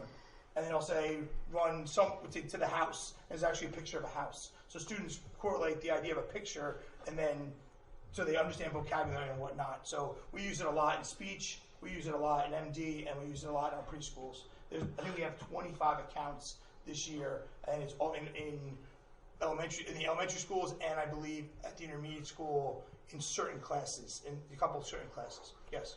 Are there any learning platforms for social emotional learning? No, we don't. No. Not yet. No, not yet. No. I'm sure. This would be great. I'm sure. Not in this budget, but the guidance counselors may be using something, and I know they use it on their end. They use PBIS World, which is to help staff with if a student is struggling in a classroom, appears a certain way or is displaying a certain behavior. It guides the staff member on how to help that child. But I'm not positive if they have anything that they're putting students on as part of a guidance budget. I don't think so. There's a few good ones, and they can log in at home and do it at home with maybe a parent. So this would be wonderful. Something to look into anyway. All right. Thank you. Yes. So we had a conversation about this when we had our meeting, which was attaching technology budget to the challenges that the district have, right? So Jim, one of the things I was curious about is that we have a test score issue, right, inside some of the schools, and what I was interested in knowing is the amount of technology that we have that's actually attaching ourselves to those challenges, and what that ratio is and what that proportionality is to other schools that might be performing well. So I'm just trying to understand that. I don't think they basically said that this group really wasn't thinking in those terms, right? About test score achievement tied to technology. Do you think that maybe at some point you could give us an idea of what you think where we're at with that? And how much you even think technology kind of addresses the downfalls I think we're the having? key to the technology is to try to simulate some of the testing environments that the kids that they'll see in their testing. When the kids test now, they test on technology. So we have to make sure that we are providing, there was great debate here a number of years ago about teaching to the test, and we don't want to be teaching to the test, and so we teach standards which are tested, right? So that is what we teach. But where the technology comes in is to enhance those standards, help kids comprehend those standards, and then to potentially simulate the testing environment that they see when they are testing. You know, we don't, you know, I don't, Well, but the applications that are out there are applications that enhance kids' ability to learn math and science and English. And I'm just trying to understand if we're spending. A lot of these do that. Yeah, well, I'm trying to understand if our spend is at the right level comparative to what other school districts might be spending that are achieving that level, or if we're being deficient, or if we are running the best programs or whatever. I'm just trying to understand what the rubric is for this on the technology and spend side. Just to clarify, I think when we met, you asked me what technology requests, how do these technology requests directly tie to our test score problem? Yep, right. My answer to that was there are things in the larger budget that go to that beyond. It's not just on the backs of the technology budget to solve a test score problem. Right, that's what I was asking Jim. If Right. that's how we want to identify it, that there are many things, personnel requests, other types of requests that come from our elementary supervisors' budgets or our secondary supervisors' budgets, things that principals may ask for that are outside of technology. I think a number of these things target the learning standards that students may be showing a gap in, and so a lot of this does that. But Kelly, you can understand my question. I'm trying to understand if we're, and I'm assuming other people would understand, if we're at a deficit for the proportionality of our technology spend to the budget to actually help us be current, modern, and sophisticated to help kids get to where they need to go. I don't know those answers. Well, I know part of Future Ready. I was going to say. I mean, we go to many technology conferences. We sit in and listen to what other people have to say. And when we go to these conferences, we feel like we are right there, or presenting at them and doing things that what we should be doing. The math program at the elementary level, the Wonders program, all have technology component pieces that are very similar to what the test is. It's practice with the test, the selection test, the online tests are all in an online before Pearson, the program we have, Pearson 2.0, is the one who drives the state test. So they're the ones pretty much that make the test. It's the same company. So it's very, the questions, the way they're set up, the way everything is very, very on par with what we're looking at as far as the test is concerned. Without feeling like you're doing a workbook of test questions, right. Which is what we have, I think was Jim's point, that we've had a lot of debate about whether or not that's the type of programming we want to put our students through. But I would also say, I mean, as far as Future Ready went and the indicators that we looked at, we scored very well in all 5 schools as to what the indicators came out as from teachers in the state that was supported by the Department of Education, supported by all these different associations saying if you're doing these things, you're preparing your students for the future. I don't know how much they were tied to test scores, but we are doing a lot of those things. I believe I don't think we're crazy up there, but I think we're doing much better than a lot of the school districts that we're compared to in size and you know, things of that nature. So. Pat, do you see uniform utilization of all the tools that we provide from all the elementary schools? Are all of the schools taking advantage of all of these programs? Are they used? But equal. I mean, among the yes. schools equally. Yes. So we couldn't draw any Usage assumptions comparison. from that based on the usage of these programs from one school to another. We do look at some of that. We look at access to our coaches in certain Correct. schools over others. We compare that information to see, and then use that information to try and promote or encourage the use of our coaches. A lot of those things that you saw in the technology newsletter come from a lot of the different usage reports that we look at. Like, so there's things every month that I'll say, okay, we're not doing enough of this, or we're not doing enough of that. Like, just today I was looking at something and I'm like, you know what? We need to do more of digital citizenship. Like, I was looking at it and I was like, we're not doing that. We're doing it, but we're not doing it enough. Like, we need to do more of that. So we're at our meetings, we're always looking at what other districts are doing. We have a great relationship with a lot of ed techs and other districts too, what they're doing and trying to bring in some of the things that they're doing and what we're doing. We share constantly. And Pat, just to explain what a usage report is, each one of these companies, you can go to them and they can give you a breakdown by teacher, how many, what they're doing with the program, And if the student has a how many separate login, times. you can look at the students' So usage. you can see if a teacher's see- not, if one teacher's not using it, Correct. then you can have that discussion. And our methodology with our staff is to encourage and to motivate and to show them the benefits of not mandate and kind of, force certain Yeah. things down, don't, not mandate, just leave it at that. So, but to Pat's point, he will look at some of these things, we'll look at that in all ways. I'll look at how the instructional coaches are being accessed, that's Michelle Shapiro who oversees that. We'll have candid conversations about that, then I'll speak with the principal. We'll talk about, okay, what's the best way to promote this to your staff? Should we do this at a faculty meeting? Should we do this in a grade level meeting? Should we model that this one teacher and this coach developed this excellent lesson that helped prepare students and brag about it and put it in the newsletter and remind other people that this is available? Do we put it on Twitter? I mean, we have those types of conversations to see where are teachers not accessing things and how do we improve that? And that was our big push this year with our ed tech coach thing I started with, was the fact that you got technology over here and you got teaching over here. We don't want to teach this. We want to use this to enhance this, and that's something that we really have honed in. I told them, like, I don't want to see a tweet that comes out, oh, we did Google Docs today. That's great. Well, what, how, what, where, what was it? What standard did it touch? Where did it go? And they've really, really done a better job, of doing that, especially at the elementary level, because I think the high school and the middle school, you're really focused in on something when you get a teacher, a history teacher, a science teacher, where at elementary it's all over the kind of map. So we're really trying to focus in. That's why we're trying to use the data that we get from Linkit to, a teacher will meet with an ed tech specialist and they'll go over Linkit data. Miss Play, I just talked to Miss Play today.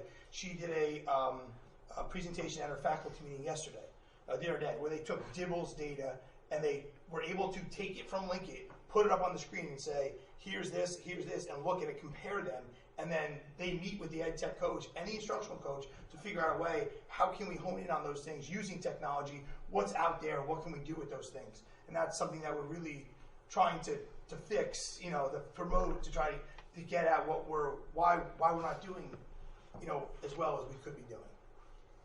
If that makes sense. It does. All right. And then the next item is internet access at home. This is to provide equitable access for all students. That was part of. Yeah, I just want to preface this that, part of the strategic plan, the district-wide strategic plan that we developed 3 years ago or so, one of the goals was to research whether or not providing internet at home was feasible, were we able to handle it cost-wise, do we need it, do our students need it? So as we review that strategic plan and look at the things we have and have not been able to accomplish up to this point, this was one of those, and we, as a group, the 4 of us sort of decided that we should do a little deeper dive into what's available to us, which Mike really took the lead on, and he can tell you a little bit about. Again, this was something in Future Ready that we did not accomplish. That you didn't, at bronze certification, you didn't have to get all of them. Let's just put it that way, because they were silver and moving on. This was something that they said, okay, well, you don't have to do all of them. This is something we couldn't do because it's something we don't do.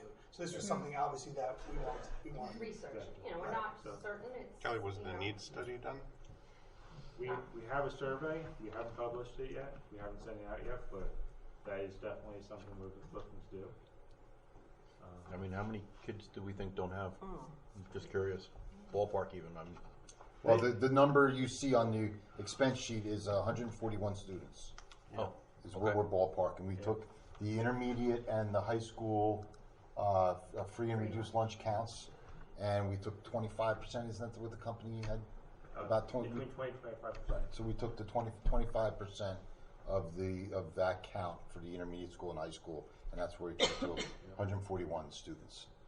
Got it. I would almost think that the students that need it more, not that need it more, but have less access, just because you figure your cell phone can be a hot spot in a lot of cases, so you might use that as your computer, I think would be maybe the lower grades. Just as because if you have younger kids, but they don't take the they don't take the device home, so that's why we used. Right, so you don't need. Okay, Right, sorry, that's why we forgot used about it. that. But you're right; they may need it for Well, they have a But the device. teachers have to know that they're not taking the device home, so they have to plan, assume that with homework and things like that, a student may not have a device at home, and we're already sort of set up for that mentality.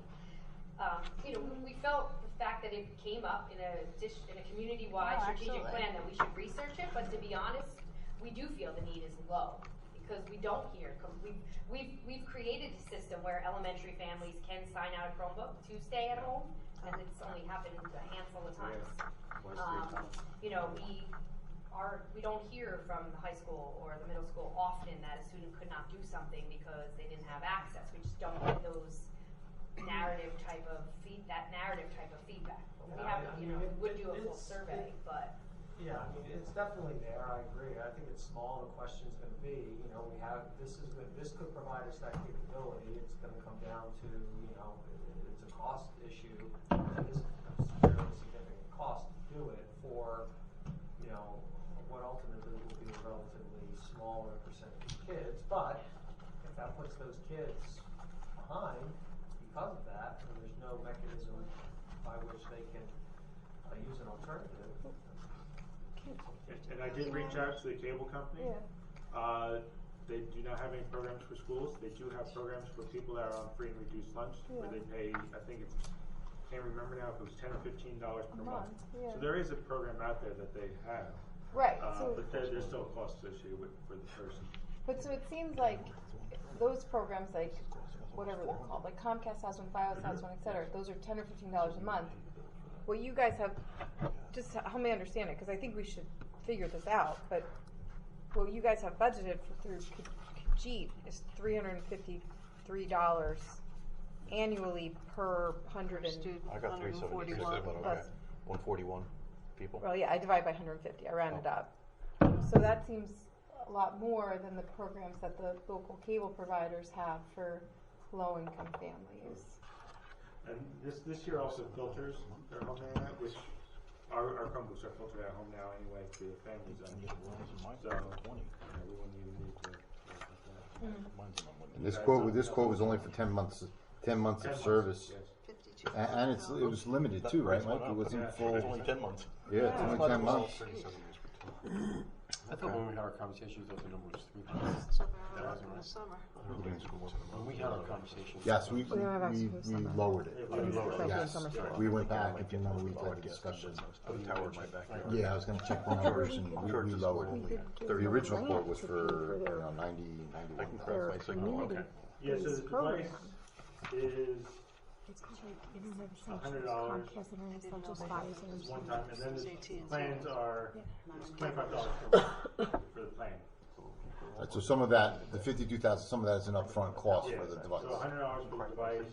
Oh, because it gives them a physical hotspot. Yeah, it gives them this actual way. It's physical hotspot. It's actually the actual device. This is the Kajit? Yes. So it was, 52,961. what was the cost of that? This is $100. And then 25 a month. Yes, correct. That's the 35 a month.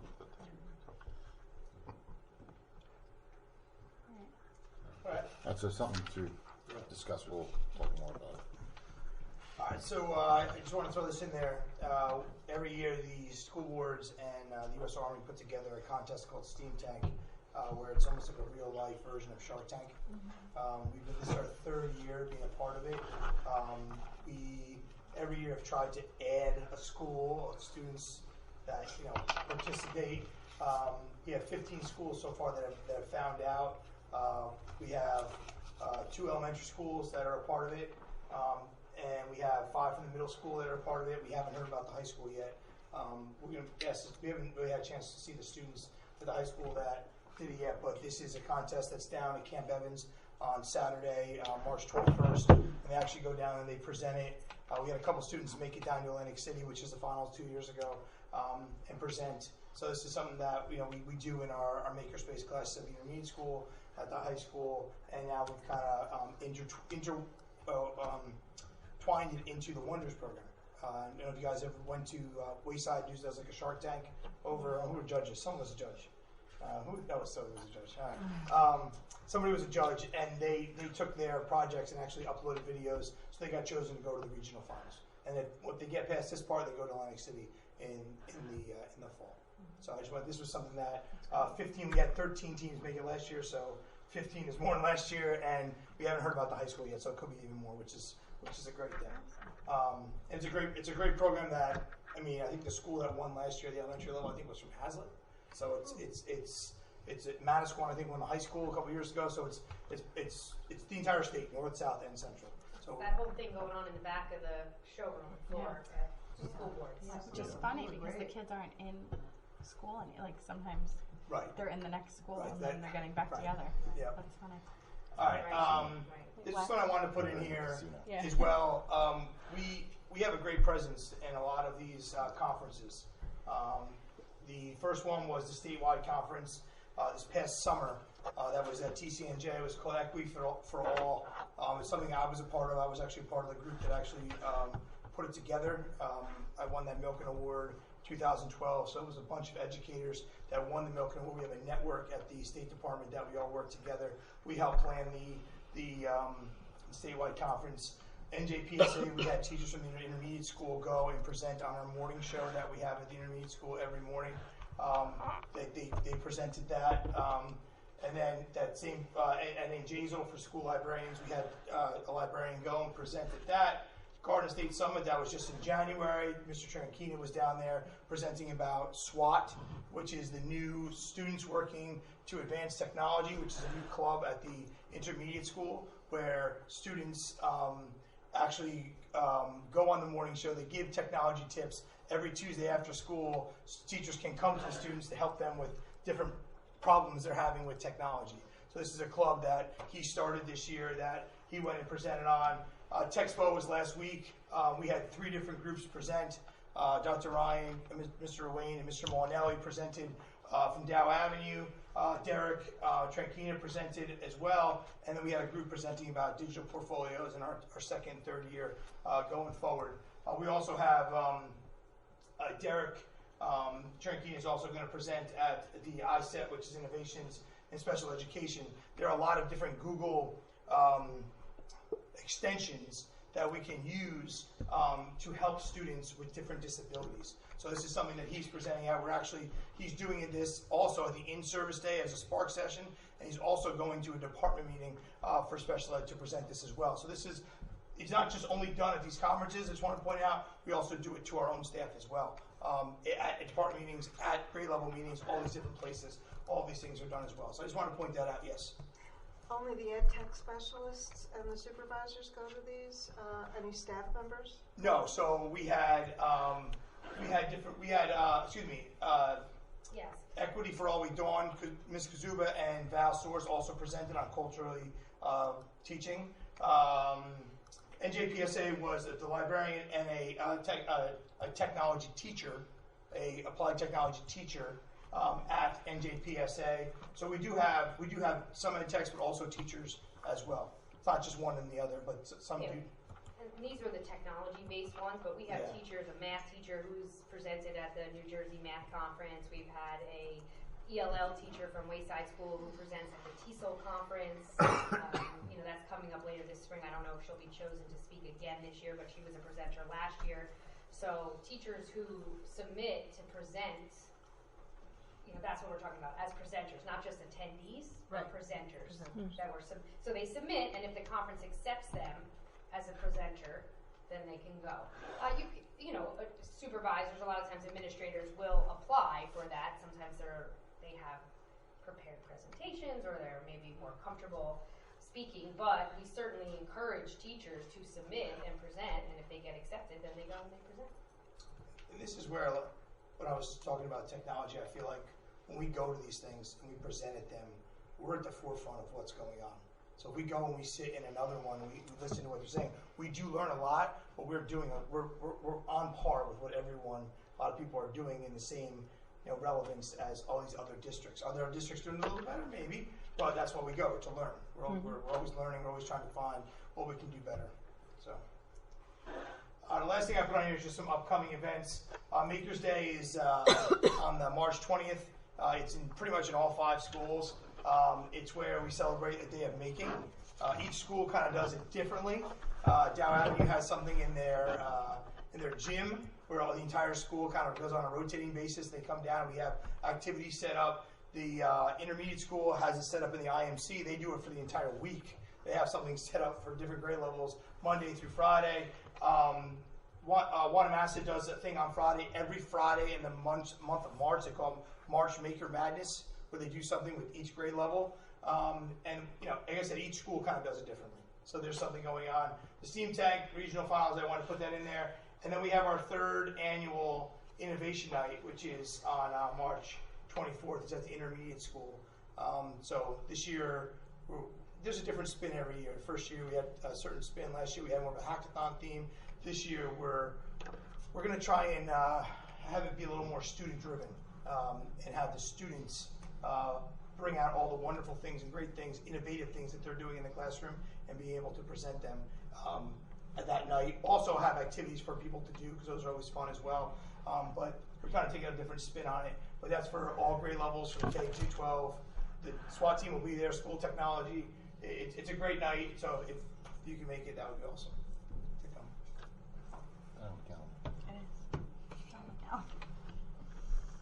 Is it the last one? That's it. Thank Okay. you guys. Thank All you right. very much. Now, before they go anywhere, I'm going to take my shot at a non-tech quick presentation. And if you go to, let's see where it is. It's the next agenda item under cybersecurity.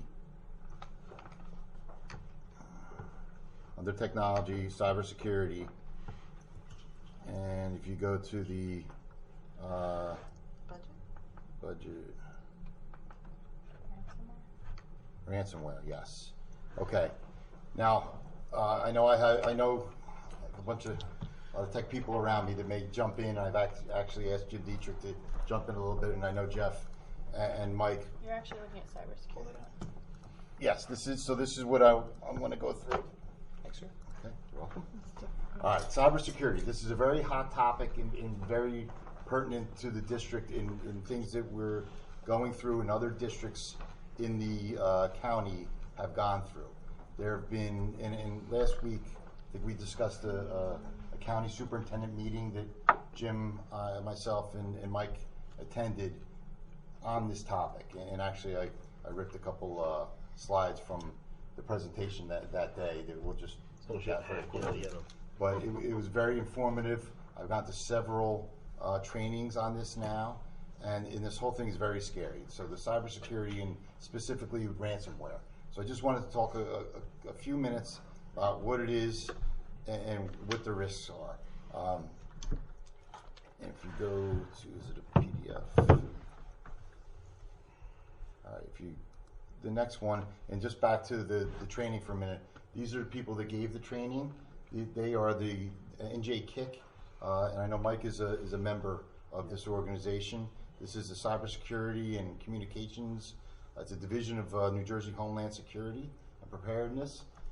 They do a lot with this, and what's happening, and you can see with now this is their actual. These two slides are their actual slide from the presentation. They call it a ransomware pandemic. The county superintendent had thrown the number out that there were 6 Monmouth County school districts that have been hit. Shore Regional was the most recent. Monmouth Regional, Millstone, Asbury Park, I think Freehold Borough. Who am I missing, Mike? There's another one. And you'll see clippings, and I think Jim Dietrich had sent the clippings out on the Livingston one that they had on the bottom there. And really they've said that, school districts have become a target of ransomware. And what that is, in plain terms, is they get a criminal. These people are criminals. Mm-hmm. They get access to the network, and we'll talk about the different ways. Through the firewall? They get right through it. Yeah. Lots of ways. Yeah. So they get access to the network, and we'll talk about the different ways they do, because they're things that we've been doing, need to do, and will be doing. When they get access, they can sit on the network. They can see what's going on, and then they can infect the whole everything, the network, everything. What it does is it encrypts all of our data, and it holds it for ransom, holds it hostage. We cannot access our data. All of our critical systems, payroll, student information, we could not process payroll. If they did this on like the 13th of the month, Let's not tell them what night. I'd be in big trouble. And if Do they ask for money? yes, To release the they data? ask for money, Bitcoin. Bitcoin. Bitcoin. That's Right, correct. I've asked Jim for a training on Bitcoin after the meeting tonight. At 1 o'clock in the morning. Yeah, and I don't know if I really understand it, because to me, at the end, you have to get to a legitimate source. But it seems like they have ATMs, I've heard. They've legitimized it, I guess banks, where you can actually do this now, which is still amazing. Bitcoin So did mutual Shore funds. Regional Yeah, actually it's, pay it's a somebody? or form that- of Monmouth currency Regional now. paid $63,000 to get their data back. Wow. Now, the insurance company paid it, but they had a deductible, and And the insurance company comes down from like your lows. $1.25, I think. yeah, something I like think that. they wanted yeah. 125 originally. Yep. That's- I'm in the wrong business. And it's probably a 17-year-old kid that's sitting in the. Yeah. No, these are Without offices. One of their smarter Well, no. seniors. You can buy the kid from dark web. The presenter said that, this is a money-making operation. This isn't a kid in his basement anymore. These are people coming in suits. Well, I and, think she did speak of the kid from Well, Rutgers who that could happen had, too. like the biggest hack of or ransom whatever of all time, like a 19-year-old kid. Right. Wow. Now probably I think works for. I'm sure. Homeland Security. How does it happen? Again, these are my layman. And Mike is going to, when we get a little bit further, Mike is going to talk about some of the technical things that we've done as far as how they gain access to our network. But the other two very important factors that they talked about in this training really have to do with staff and people. And one of them is the password credential compromise. Those are our passwords. The days of my mother's password is still password 123. Those things are you can't do that. Well, that was pretty reckless, Ken. Better change it to 345 today. Right out in a public Exactly. meeting, just spitting out her password. Exactly. On the now recorded public Exactly. Believe me, you're not going to get too much. And don't tell her I said that. See, by the way. I don't have to, it's recorded. Yeah, really. She's listening to it right now. Right. I was gonna say, you're not recording it?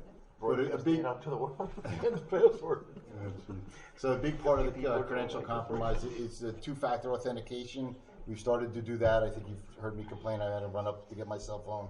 Sometimes I carry it with me because when I log on, and for different levels of administrators and what we can access, some are higher.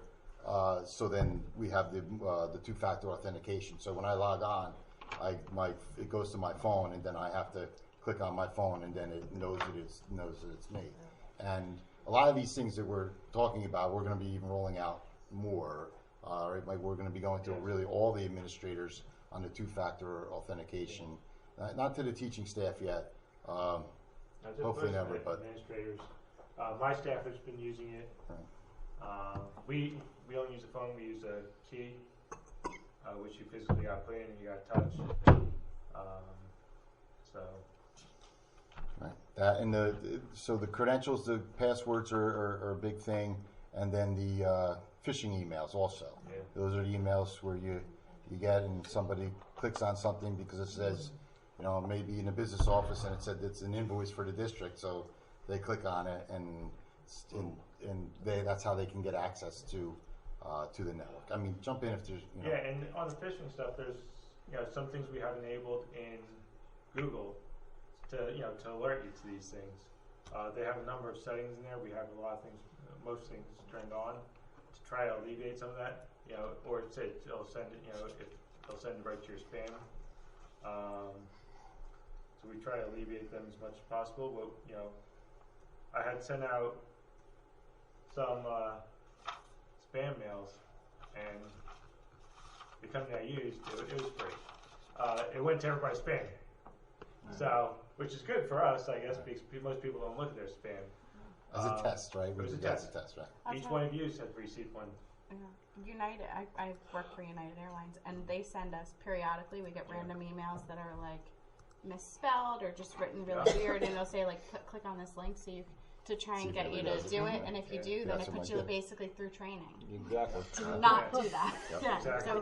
So it's an interesting, I mean, it's very interesting to see how to. And really, that's where we're going. We're gonna, and I've talked to Kelly, either in-service days or faculty meetings, where we're gonna have to do some of this real education on these two things, passwords and phishing. And Homeland Security provides a lot of services available to us for free. Scanning our networks, even pen testing. Some of the services that, I've been going back and forth with, some we wouldn't, they put us on the list, but, we're low priority compared to, police department or New Jersey Transit,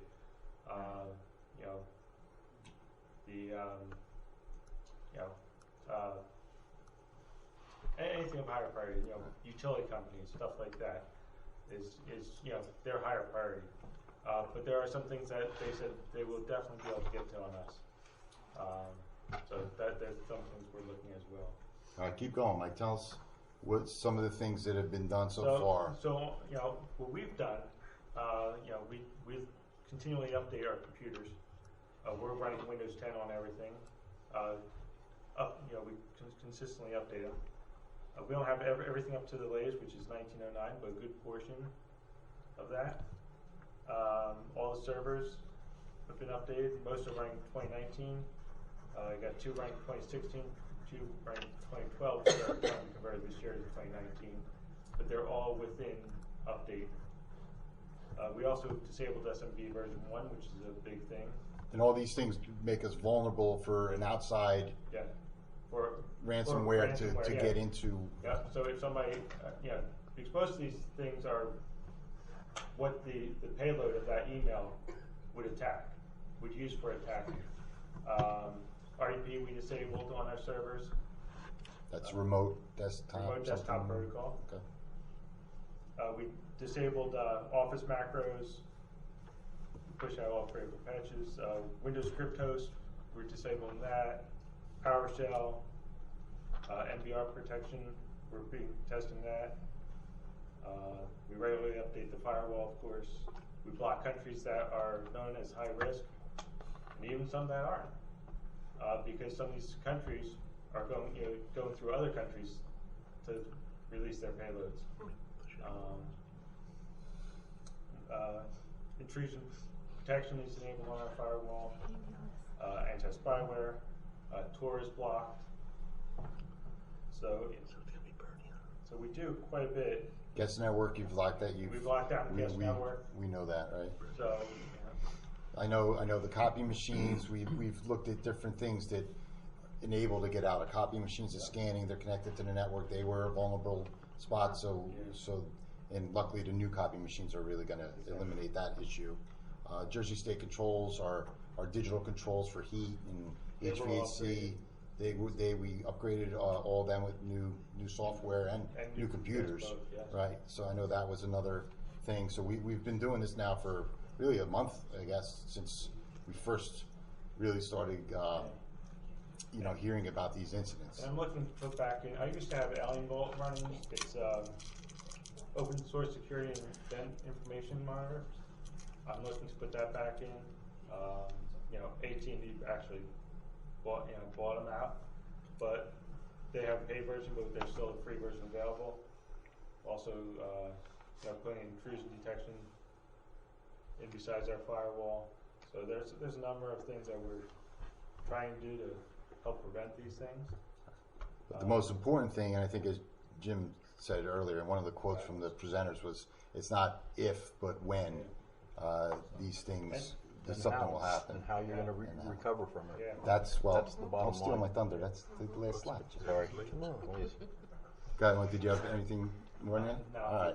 What are we doing? So this is in exactly what Jim just said. To me, the most important thing is, how we deal with that, which is something that Mike can expand on more, but the data recovery, the continuity of operations, disaster recovery, they call it many different things, but the most important thing is basically our plan if it happens, what are we going to do, right? We're working on the formal plan, but more importantly than the pieces of paper are really getting the backups. To me, from everything I've been to, and I don't know if you guys agree or disagree, but the backups are the most important, and really how, where, when the backups. It's not as simple as it sounds. They've talked about it because you don't want to have the backup on the network because it can be infected by that malware, and that's what we have now. We want to have it on the network and off-site, and that's what Mike, we ordered a few weeks ago. Go ahead, Mike. Okay, so we're going back to tape backup. Years ago, I did tape backup. I did tape backup for many years, and the reason for that is some areas have been caught with their stuff in the cloud still get infected. You know what? We'll just agree to disagree on that. That's fine. Because the other piece of what you say, Ken, is what's your tolerance for backup? How quickly do you need to be back up, which that is not. LTI. And also, on top of it, you really have to look at all of your data. Some data, it might be okay for Mike to know that once a month he has to back it up and store it away. You might have some that you literally have to do daily, incremental, if it's payroll or it's something with HR. Critical So functions, you right. have to really identify each one, and you work Right. backwards in an event. Right, and that's, we plan on doing that, right. How do you secure in these environments that the backup data is not corrupted? I think that's So the part. we're going to go back, our plan is to have 6 months of data backed up. So, that way we can go back.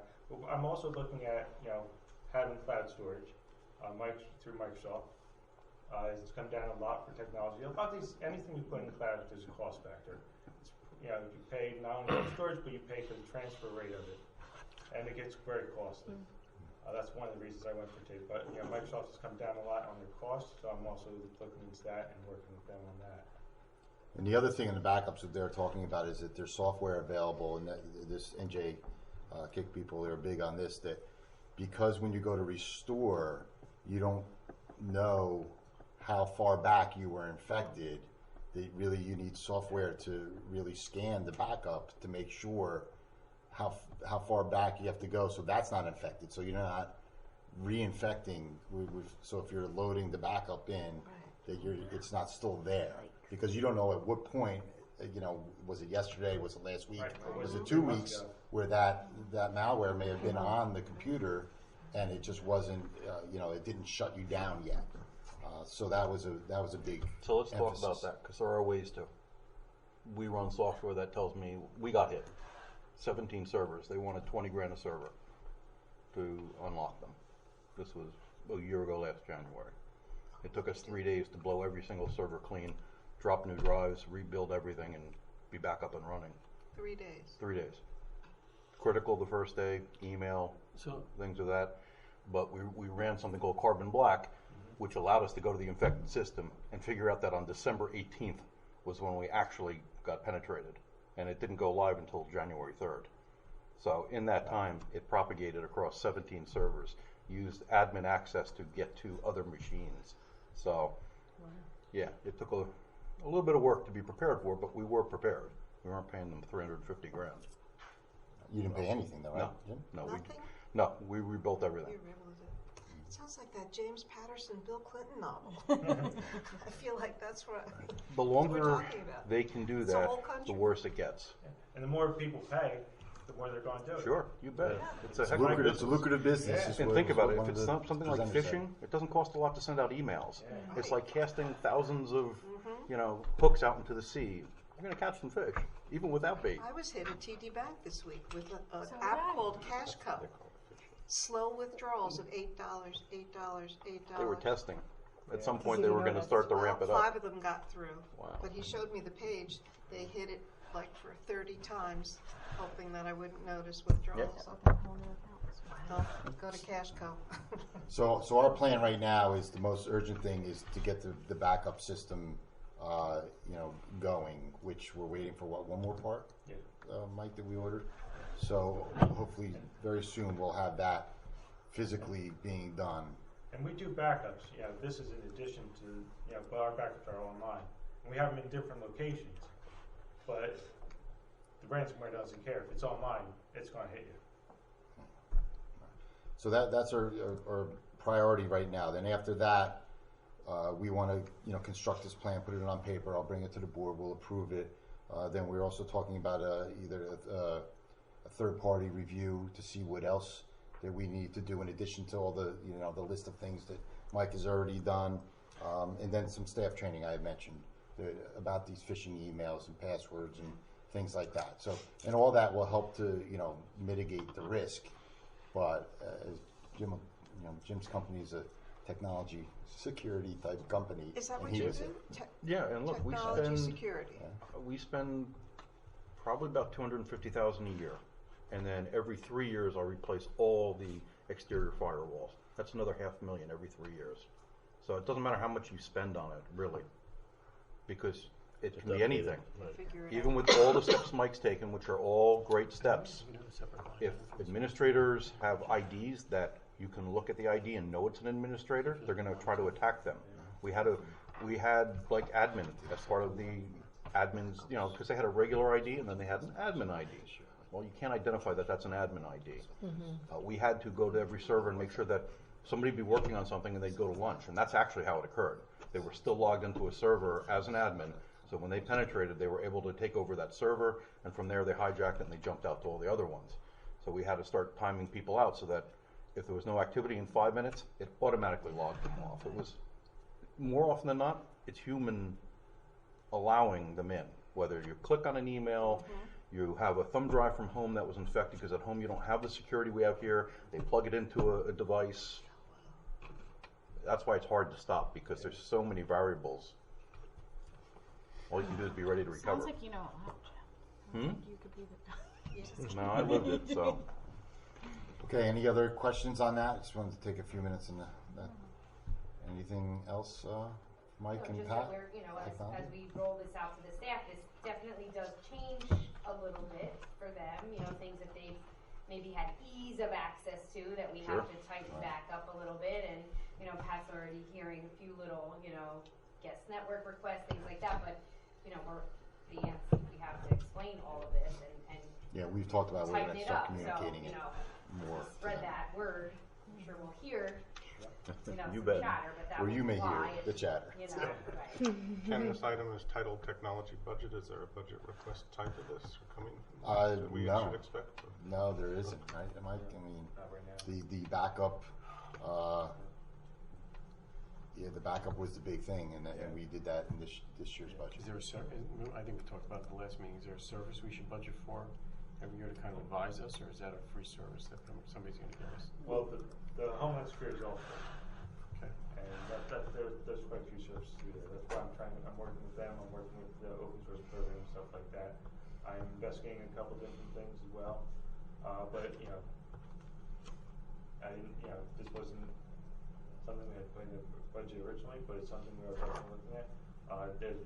We definitely have something for next year's budget, but I think with all the steps we're taking and with Homeland Security, we're hoping to. I mean, Jim, from your experience, should we just figure out how to create a line item where we can have somebody do it? Some kind of consultant audit here for. I couldn't hear you.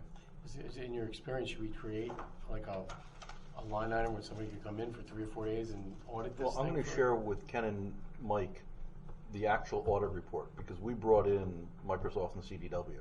So I have a full audit report that I'm going to share with them. They can pick through it, see all the things they looked at, but it's definitely a good idea to engage somebody to do some penetration testing. Phishing and stuff, I'm sure Mike's team can handle. There are places out there you can test your staff, like happens to Amy, and automatically feed them to some training if they click on the link. Bad person. But really, I mean, it's going to come down to locking things down. As Kelly said, it becomes uncomfortable. Nobody can get on the network without two-factor if you're not within the confines of the school.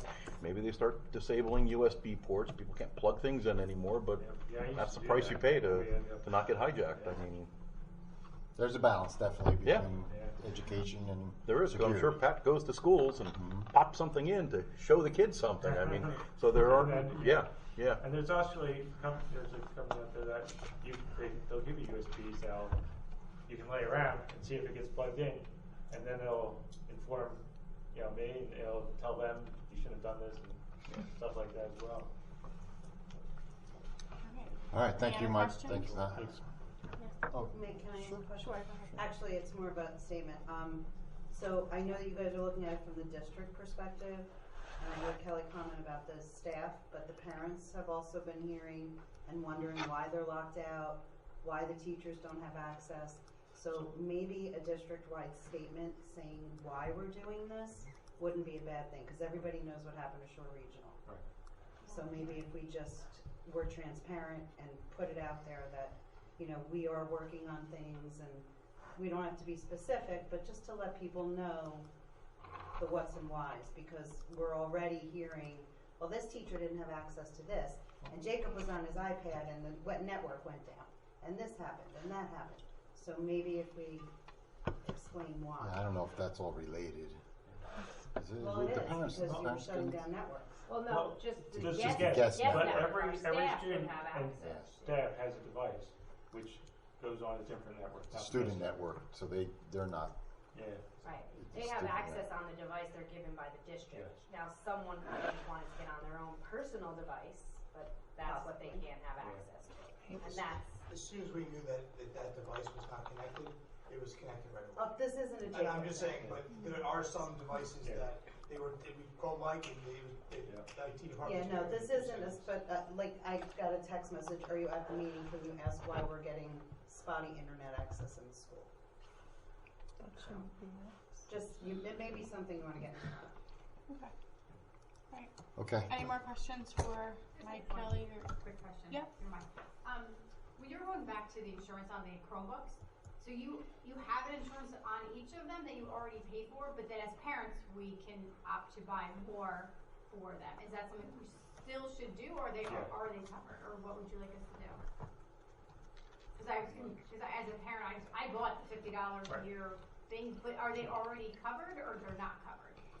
Certain things are covered, right? I mean, Yes, there's certain things are covered. Okay. Right. Personally, I wouldn't spend the money. Okay. But it's an option. I can't, tell my. I wasn't sure what was. It kind of made it sound like if it drops and the screen cracks, or I don't know, something happens at lunch and I don't know, something. Well, the students are responsible for their devices. They yes. are, right? They're Yes. responsible. So I didn't know what exactly. there could be a financial obligation That's what I to was the wondering. student if What did you mean by? certain damage does occur to the device, and Or you that's lose- why. or you lose the Jim, what's this Right. Beasley? Yeah. Beasley Company? Beasley Beach Breach Solutions? So that's, and we had that.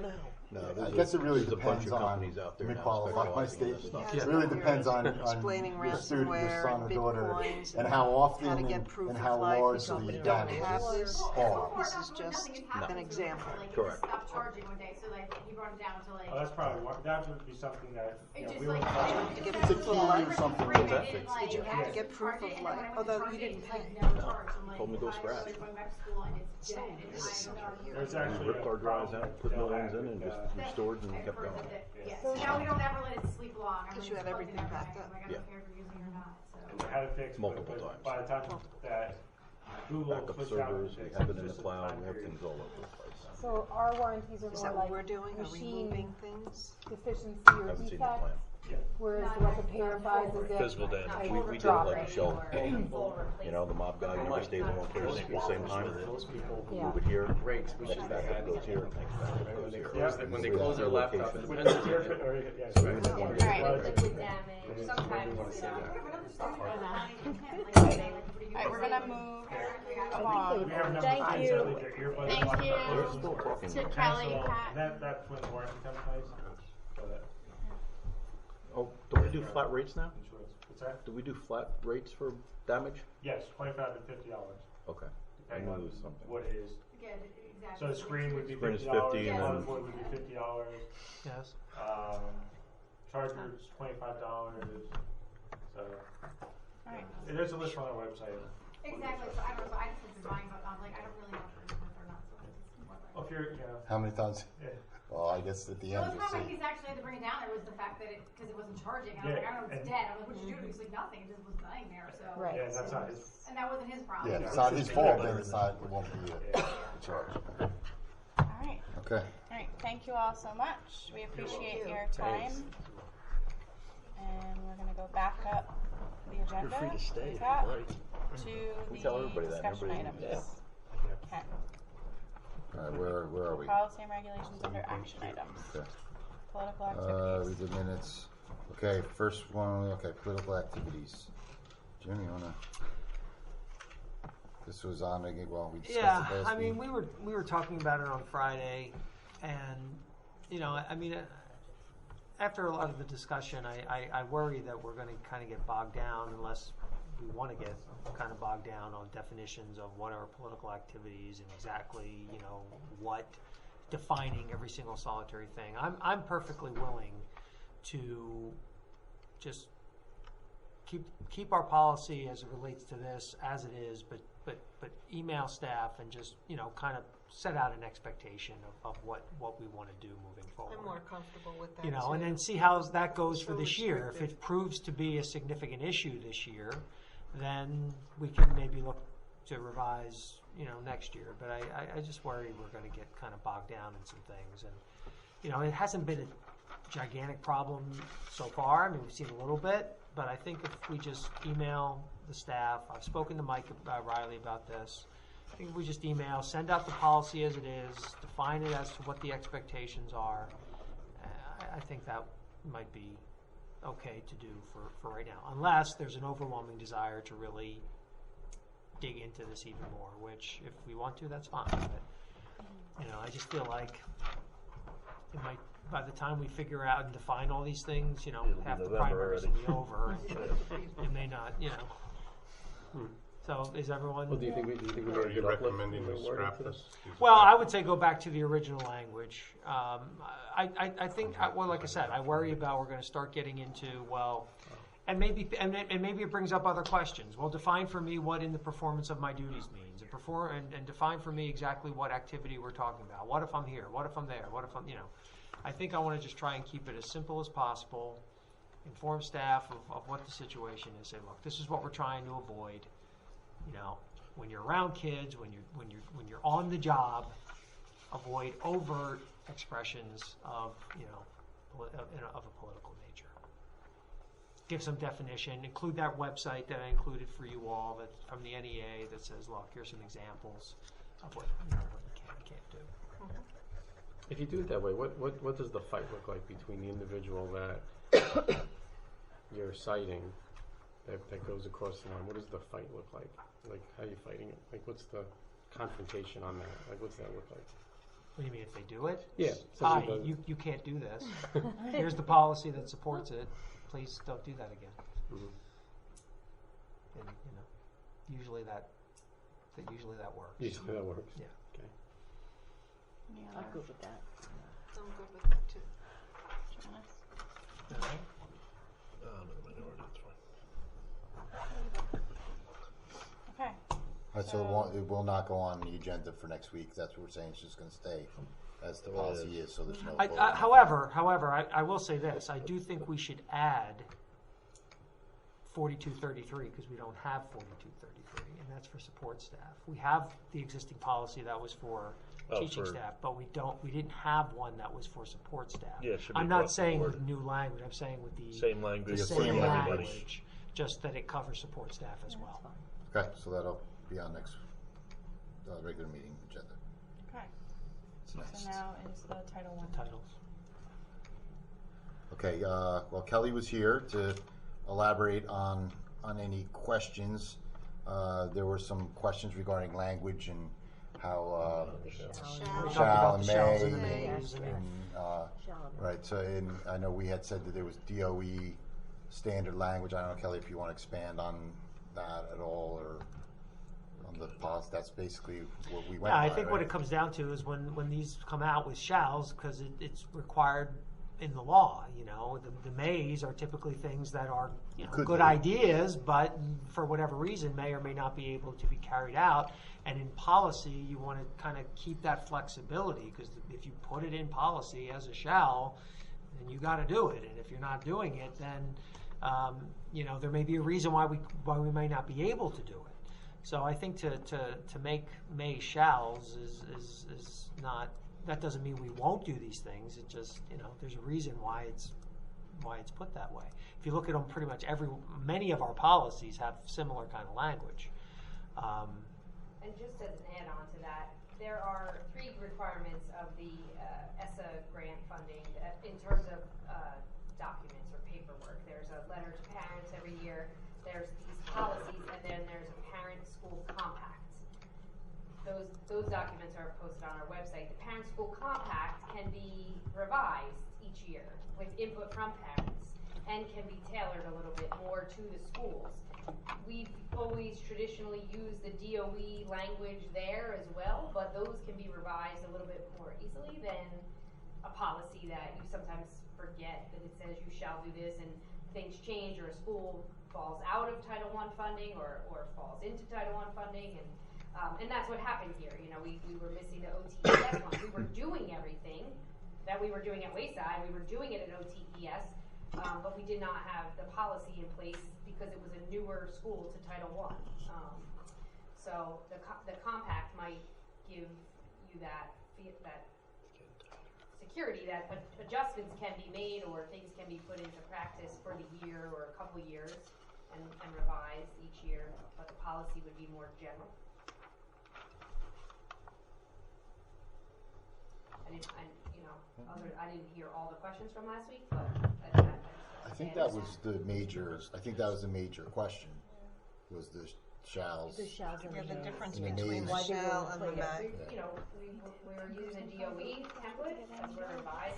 I go to county meetings on Title I almost, if not monthly, every other month. And I work with all the other districts. I was on the phone today with the person from Long Branch who oversees Title I. We often make sure we're doing similar things and that we are doing things correctly in terms of using those funds and the way that we should, and notifications to parents and our work with non-public schools. We really try and work together as a county to make sure we're doing all of that accurately. So to veer too far from DOE guidance concerns me.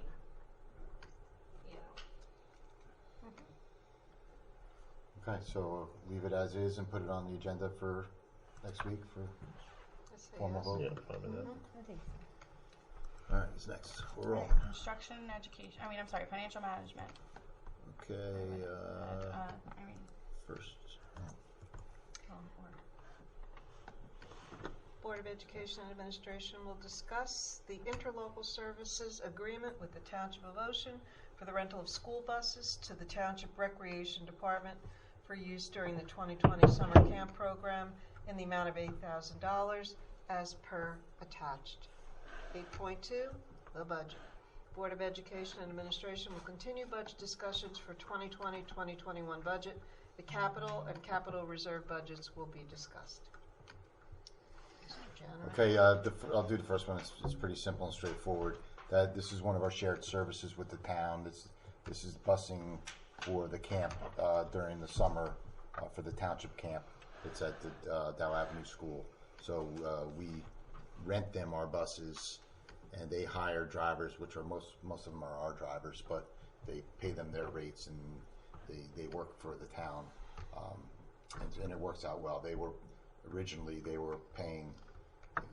If you're questioning how we got the $8,000, the original payment they were paying, I think it was Murphy Bus, for $16,000, and we said, well, why are you doing that? We have buses in the summer. We're not, we do a lot of PM. I had more about having my phone. Now I get phone calls. That's a very powerful bus. Yeah, it really is. Really? Table bottom. So $16,000. I said, we can do that for you. And we said, okay, they'll save $8,000. It goes back to the taxpayer, and we'll make $8,000. It goes back to the taxpayer. So that's how we came up with $8,000. It's half of what they were paying. And Ken, I'm sorry, you're not finding that there's wear and tear on the buses from the summer camps? because of our buses, the 15-year thing, it's not. And any damage that occurs, like a ripped seat or something like that? They're on the hook, and they've been pretty good. Okay. With any issues that we've had, and reimbursing us for fixing anything. Our mechanics are still doing the maintenance and everything on them, because of course we still want to make sure that no one's going to get hurt. So Right. we're still, operating them Okay. maintenance-wise. Okay, budget. Capital is the next thing. What I was thinking of doing is I'll put the picture. I don't know if everybody can bring up on your Chromebook the capital review. It looks like this sheet here with the yellow. If you bring that up on your, Like an orange. That's right. if you bring that up on your Chromebook, then I can show that you can look up there for the pictures, or you can switch back and forth if you like, whatever's easier for you. So this is we've talked about technology and some of the, and I gave you the expense sheet on some of the large technology items. Now we're going to talk about some of the large capital items, that are in the budget. And I have some pictures to go with that. What I've done is we've weeded out what we call priority 3. We've always gone first priority, second priority, and third priority. At this point in our budget development, we've weeded out the priority 3s, and right now what you see on the sheet are priorities 1 and 2s, but final recommendations to the board haven't been made yet. So that's something we're still working on. Like technology budget, we're still working on it administratively. But we're going to go over and take any input you have or any questions you have on some of the items that are here that have been requested from the different departments in different schools. So I'll start at the top, and you see under key a little description, and in each one that has a picture, I just put one attachment number 1, and pick next to it. You see on the right side. So sidewalks, and in a lot of these things we try to do on an annual basis and a plan. Sidewalks are definitely something that one trip, slip and fall, and our insurance company will tell you, and then we end up paying more out in higher insurance premiums or settlements than it's worth trying to keep up with the maintenance of our sidewalks and curbs. And you can see in the first picture. Is that the 5th grade gym? What's that? Is that outside the 5th grade gym? Yes. I fell there 2 Saturdays ago. I've got some bruised ribs. Put in a claim? No. I was a little embarrassed actually, carrying my basketballs. Yeah. Well, right, and That's bad over it's a there. great lead engine, because that's the worst area right now in the district. It's on the 5th grade side, and that's what we plan on attacking, and that's what these pictures are. Interesting, that's where the buses are. Yeah, and you can, The kids are always running in and out doesn't help. because they get dropped off and they just run. But I mean, the kids, they get dropped off and they run. And you can see where we've patched. You can see in the middle where we've done some patch. So this doesn't happen here. Noble effort there. Yeah, well, you know what? Yeah, we patch it, but when you get salt from the winter, Absolutely. and then you get the plows and you get everything run over. It's expand, contract, right? And then it just gets worse and worse. We're at the point now where we can no longer, when it's that big, it's not something that our guys can go and patch and still be safe. You see the cracks here; they're too wide, and the wider they get, the patch and everything we do doesn't hold as well. So these need to be cut out and replaced. So that's what the first cost is. Yes, the $35,000. Keep going. The next one is a van. I didn't put the description. It was a 2000. Nondescript white. There you go. This is a candy nut. Oh no, I did put the description here. Okay, it has a crack block by the starter, and this no longer works. We even tried to sell it on Gov Deals and had no buyers. Yep, nobody would buy it. For Cheech Chong to come out the back. Yeah, nobody needed a van down by a river. I mean, when it's involved in an investigation for a kid that's hitchhiking in 1982, it's All right, keep going. Keep going on here, right? All right, third is our golf cart, which we've tried for a few years now, in which I actually think it's almost time that we may need to invest in another golf cart. Skipped a few items in the spreadsheet that you don't have pictures for. The solar panels. Oh, okay, thank you, David. Yes, solar panels. Let me back up. Solar panels. If some board members may remember, we were on a solar panel plan where we were doing solar panels each year. We have the intermediate schools completely covered. The high school now on different roofs are covered. And we're up to the Dow Avenue School because that's really the next one that is the most beneficial. Yeah, the exposure, the number of how many air conditioners on the roof, how many, the flat roof. You know, one of Mass isn't a flat roof, so it's more beneficial to put solar panels at Dow Avenue. So that was our next spot, and that's where we ran into. That's where we had the 13% increase in benefits, and we really spent a lot of nights trying to see what we could do without, and this was something that went. I really believe because this has a payback, you know, this will help us, especially when we're looking a few years down the road where things are going to get tight, that this will help us reduce some of our operating costs of course, in the electric area, that this is something that I think we should get back to doing. Right now I have a solar consultant, Frank has gotten a solar consultant to look at this, so this number may change a little bit. Frank's our architect, I'm sorry, yeah, Frank is the architect. So they're making recommendations as to, you know, what can be done, or what should be done. So Ken, how many kilowatts would that be that we can put up there, do we know? Not yet. Not yet. That's what they're working on. I kind of put a placeholder in there. The roof's in good shape to do it? Yes. I know some of them we had to do We roof did. work first. If you remember, we were on when Gary was here, because Gary was a roofer. We were doing roof 1 year, and then the solar the next year. Yeah. So we had already done that roof. Okay, I was gonna say, do we get Gary to do all the roofs before he retires? He taught the guys. The guys can still do.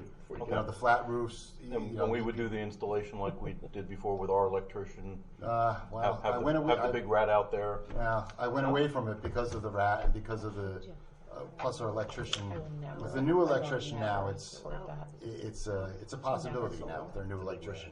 Our the other electrician, he had some issues, so it was tough to do. So we actually contracted out. But if we did it in house, we would save more money, and the payback is even. It was like 2 or 3 years. I was going to say, the worst case was like 6 to 8. So yeah, if you can cut down that installation, we can cut it down to like 3 years. And they're good for 15 to 20. So you're getting free electric for.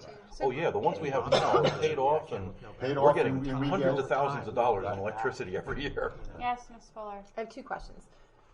Why was the rat? And I'm getting 100 steps ahead of us, but why did the rat come if we were using a licensed electrician?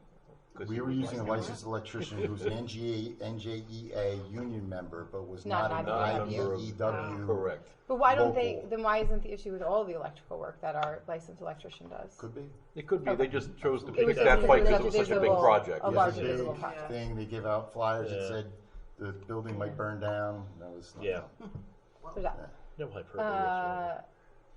Second question: can we get the? Yes, and I've already asked them about this. When we get it, absolutely, Can we get the what? So there's a screen years in the ago, program. I visited Woodbridge High School, and when you walk into Woodbridge High School, greeting you in the lobby is a little monitor that says, our solar panels have saved 8 billion trees and 9 million gigawatts of electricity, all of this stuff. It has all the stats as to like the district benefits of the solar panels. And I said to Ken, that's pretty nice for community members to be able to see your investment actually has tangible financial and environmental, or somewhere, like whether it's not literally here, that might make the building burn down if we added that. I'll just use the chalkboard for that. Yeah, the chalkboard. I already asked the Is there a consultant, slate that I could write? But just someplace visible, or within the high school, or on our website, or on a real-time thing, like the water fountain. We'll figure it out and say Even we if we saved pipe it to the website. $100,000 or whatever. Like we've already met our return of investment in a way that's public. Ken, how much of this? And it reminds the kids too, like good things are happening. You bet. Well, like the water fountain. it's tough to quantify the actual energy. Water bottles. Well, the SRECs that we resell it was about $125,000 last year. Of those are the SRECs, the credits that we earn. Right. But so you have 2 pieces really. You have the credits you earn, and then you have the reduction in kilowatt hours, electric.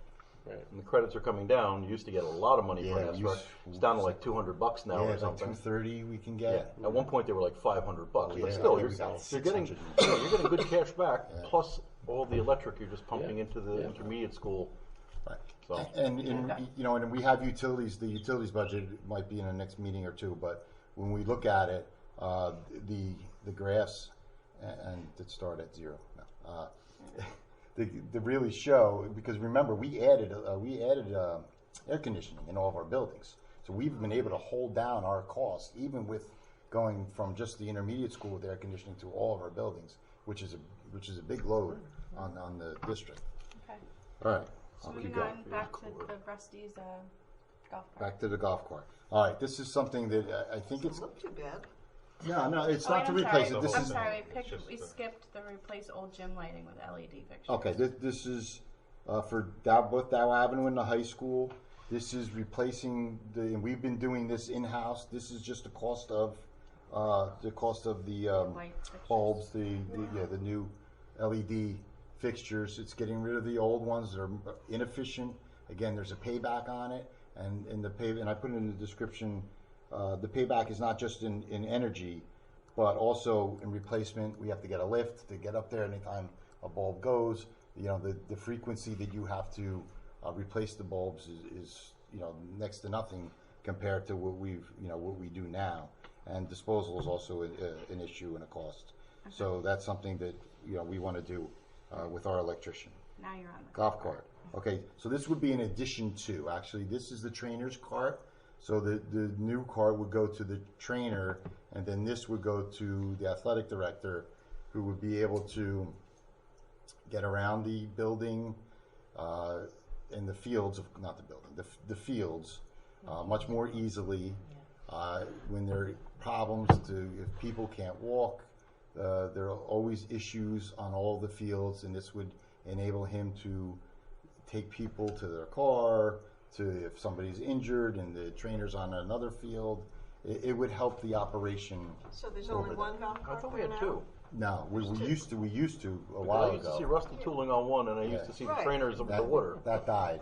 Oh, that That's was- dead. No, but we didn't That's approve it dead. that year, so. And then we kept trying, and then and that's what happened. It died, and we wanted a new one, and we never. Now, Wait, Rusty so there's can't one sign in as an Uber driver for this, right? He can't do But there's No. one at the baseball field too. Because that's the one that the kids That were- maybe it's a Camp David one. That's the Camp David one, I believe. the one The that, golf cart. yeah, Yeah. I guess. I know And then the there's band one. has their own, right? Or maybe that's a band one then. The band has their own golf cart. I know No, there that. used to be one, isn't there Just one seems that like a had been high-end one. maybe not locked up Secondary very one. well over by the It was baseball one by the field? baseball field that a couple of kids stole That's last what year. I'm saying. Riding around it, and we locked it up. But that was not. Maybe this that one. was a band one. Rusty one Do you remember, Kelly? Well, I don't know if it was a band one. It was over by the baseball Baseball field. And then they put it, they built it they fenced it in. Yeah. So it could no longer be hijacked. Okay, but for Rusty and Coach Z's operation, there is only one golf cart right now. That I know of. Yes. Yep. Yep. All right, so that's that request. I thought we got the one that like mowed the lawn. Didn't we get? Now, well, that was the $30,000 one that the maintenance guys were going to put a plow on it, Yeah. and we were going to. And we never got No, it. we Okay. never. We killed I that. still had, when I was going through my pictures, I still had pictures of But the old. Dr. Marshall did mention we did buy that really expensive mower. Yes, we did. Remember that? That was Rusty the, drive that around. yes. Could mow the grass at the same time. There you go. I'm gonna peel back the joke because it's not true. Okay. All right. moving on Next to one is that a picture? doors, Doors. yes. All right, doors. This is the intermediate school. I don't know if you can picture this. This is the girls' locker room out. These doors are old. They jam. They get a lot of use. The kids, of course, go in and out. And the doors will be on this side, and the same doors are on the boys' side. But this is the girls' side, just the picture of the girls' side. So we would look to replace those. Which is new doors or like better functionality or? Yes, new doors and new jam, the whole surround. It's not just like the door, but everything. All right. Replacement of doors and training for fire exit Oops, doors. I'm going the wrong way. 30. Now this is one. This is in the interior. Now these are not used as much. You can see that they're the older doors. We may be able to get away with not doing these. Where is that? Yeah, these are really going to the outside from one of the stairwells. Proof is when you open Where and is close this? it. Yeah. Yeah. Go ahead, tell me. Right. This is intermediate school. I'm sorry. That's true, Jeff. Can't even picture Where that is. Because they look yeah. It was a crayon. Trying to see where they're looking. Oh, they're probably in the front driveway. Yeah, looking out to. That you never see anybody come out of. Yeah. The front Yeah, driveway so when you and- first and- pull in to the right. And that's why, you know, when going over this with John, that we can probably put them off. So we'll put them off. Yeah, they become a friend. All right. All right, next. Fifth But grade is that like backlogs. was that like a request for security purposes, or just that they're old and crappy? Just old, crappy not used as gaps. much as might be able to They wait. still jam when they're But are they're open, backlocked and everything like that's yeah, not oh a yeah, they concern. work. Okay. Yeah, if they're closed, they're okay. Next one is, and this is something that I have a listed school law grant there. I may be able to fit that in there. I'm not sure yet. But this is fifth grade is the only part where we cannot backlock the doors. So it's a security issue. And this would be our guys to install, but this would be to buy the lock sets, Right, the 'cause different hardware. Once again, protocol for classroom doors is to have them locked, backlocked, so even if they're open, they can just be closed, and in case of an emergency situation, nobody's fumbling for keys, they're just locked. Safest place to be in a lockdown situation is behind a locked door. Statistically, bears itself out very clearly. So, you know, unfortunately, where people have what had- if? Well, no, but you know, where there's been, unfortunately, in school active shooter situations, you know, the common areas are where unfortunately things are more problematic. In classrooms that are locked, are the safe, you know, I mean, barring not having an active shooter, they're the safest place to be. There's in a person's got to come up with the what if scenario. What if the guy comes in, he's commando? So we do have some of the places where we have the magnets that they're just removed and the door's locked, things like that. So we do want to make sure our doors are backlocked. All right, the fifth grade playground. In Jim and Kelly can speak to this more as far as the law and the new recess law.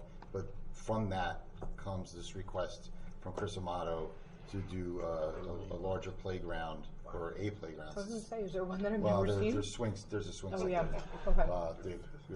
We left from Camp David that we just kept there. So that in a couple he's got a couple basketball hoops that he's put back there too for the kids to do. But so this is the worst case scenario. This is the World? Six Flags. I think we were calling it when we got there. But it's good.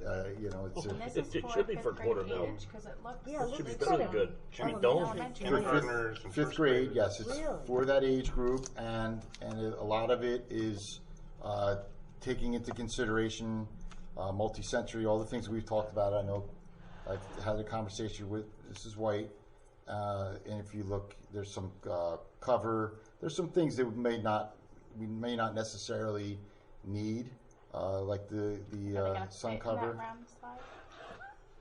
There's also somebody's providing a grant, right? Yeah, and you see that there. Donation. Chris has gotten. This is from the Robert Wood Johnson.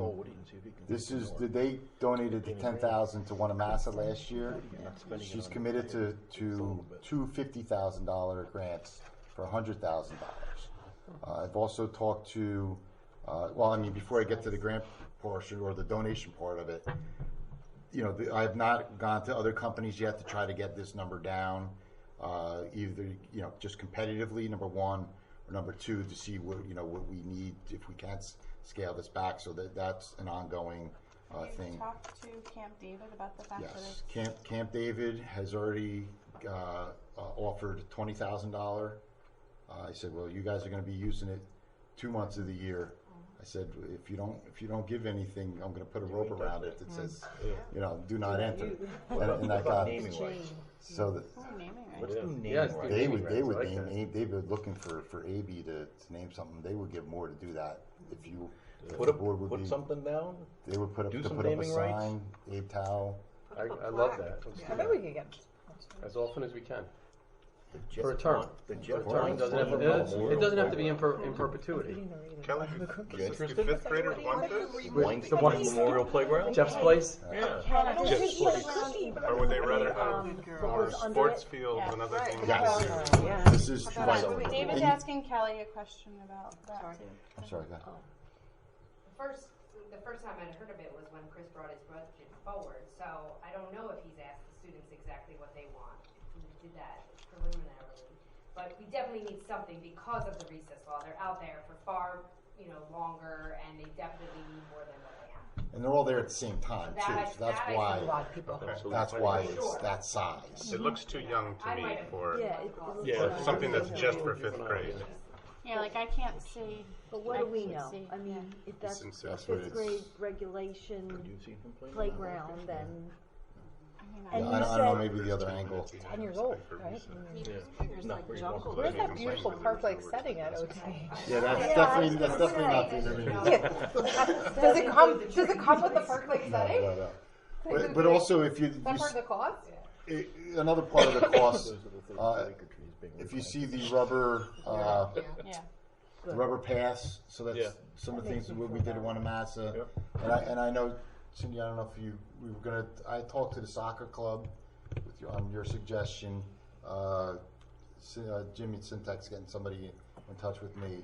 So I'll ask them because they have a lot of kids out there. Maybe they want to, they have their soccer tournament every year. So maybe we can get some money from them. And then the town also. I have not approached the town yet. But that's another. The soccer club for this, or the soccer club for improvement of the fields? No, For that, because when they have the For this. Construction. Good, ask everybody. I would say the soccer club is more concerned about improvement of the field conditions out there. And, If they want to, well, I'm just saying. they want to do something. I would hope. They've I done. know I they're- mean, in the past, they've paid for sod and things Always like that say out in the there. past, and Denise shakes her head yes, and I will Yeah. say I've been here for 6 years, and the soccer club has not made a generous donation in those 6 years. So I mean, I after know we one say president left and another one came on, I They've think. done They were things changing since the people. turf Yeah. field, or Well, they sorry. purchased something to help maintain the turf field. I thought we were getting money from them Well, every they year. paid they paid for the wells over there. They Yeah. paid for That half was, of the that was wells. 9 years ago. The water, that was a while ago. Yeah. But I thought we were getting money from them every year. Was the whole point? We're not charging them for the use of the turf field and all that kind of crap. Well, they do. Yeah, They. they pay for the turf field and stuff. But minimal. Yeah. Well, This we're talking about intermediate school though. I know, but we're cutting people a break because they've given us money. They've given No, us it's money under 9 the years. same policy of what it is. They pay a seasonal fee. It's that. They pay the $150 seasonal fee to. per season and Yeah. all that.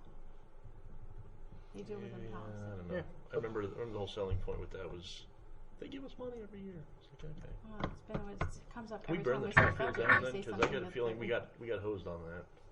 Well, I'll see if I can. We got lied to talk like to them left and about right. giving some this year. It is new leadership that I don't know, so Yeah, but that's I'll the get to know them. That's all. I can We're gonna put you reseeding in campaign. contact. Yeah, Jimmy said he was going to have them call me. So I haven't heard from him yet. So got screwed up. Follow up. I Go can, around the corner. if you need it, Yeah. the name. Okay. Knock on his door. Alright, so we're on bus cameras. Bus cameras. Okay, this is our. Okay, that's not. No pictures for. All right, no picture. Bus cameras. Okay, this is for the stop sign cameras.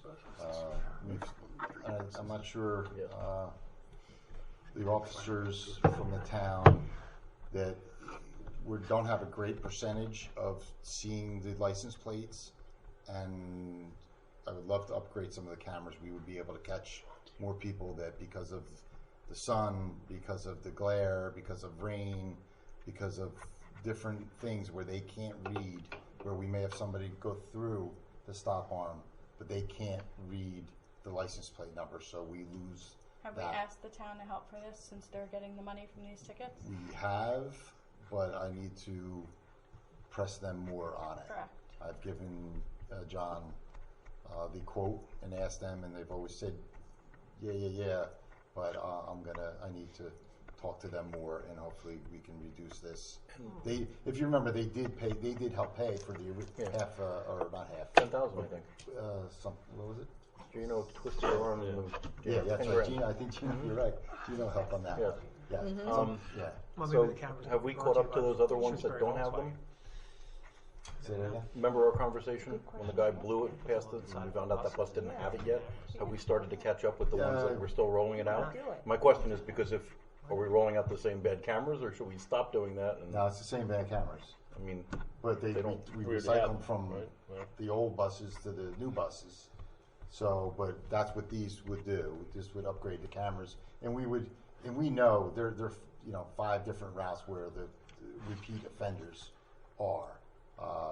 There are different areas of town where it's just more apt on whether it's the curve or wherever it is. Colonial Terrace is one of them. There are different places where it's worse than other places. We will put these cameras in those places first. So that's the plan, and so I'll get back to you on the town. Okay. All right. 3 passenger buses. Buses. I am budgeting a little bit more for buses this year. We have 3 that are up. But what we may be looking to do is put preschool seating in these buses so that we can use them for our preschool.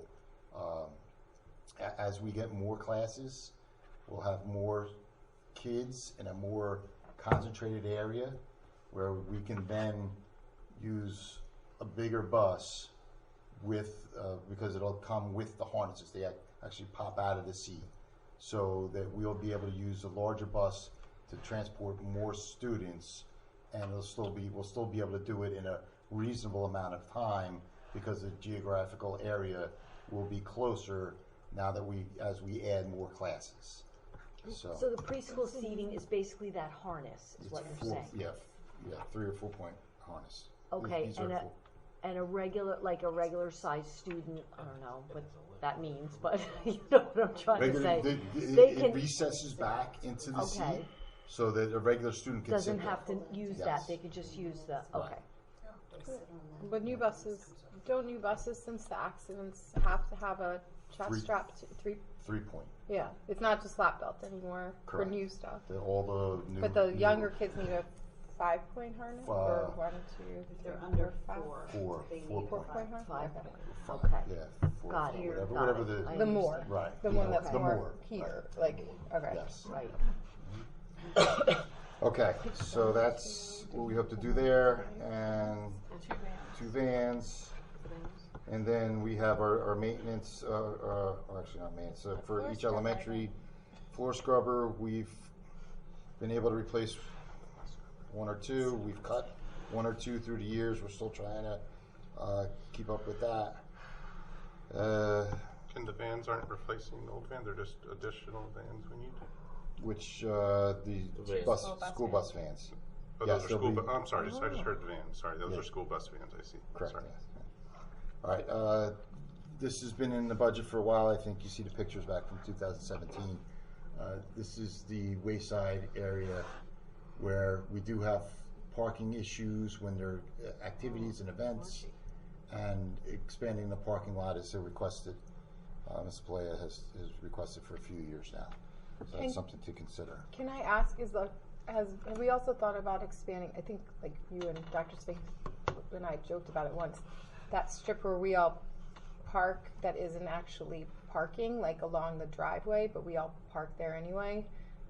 Wouldn't we just do that at Yeah, the we had an same argument time? about how many. Yeah, how many spots. cars How would many cars actually can park? fit there? And But I I think mean- I I won. think I won. No, I think I can. Yeah, We're still arguing. whoever won, somewhere in the middle.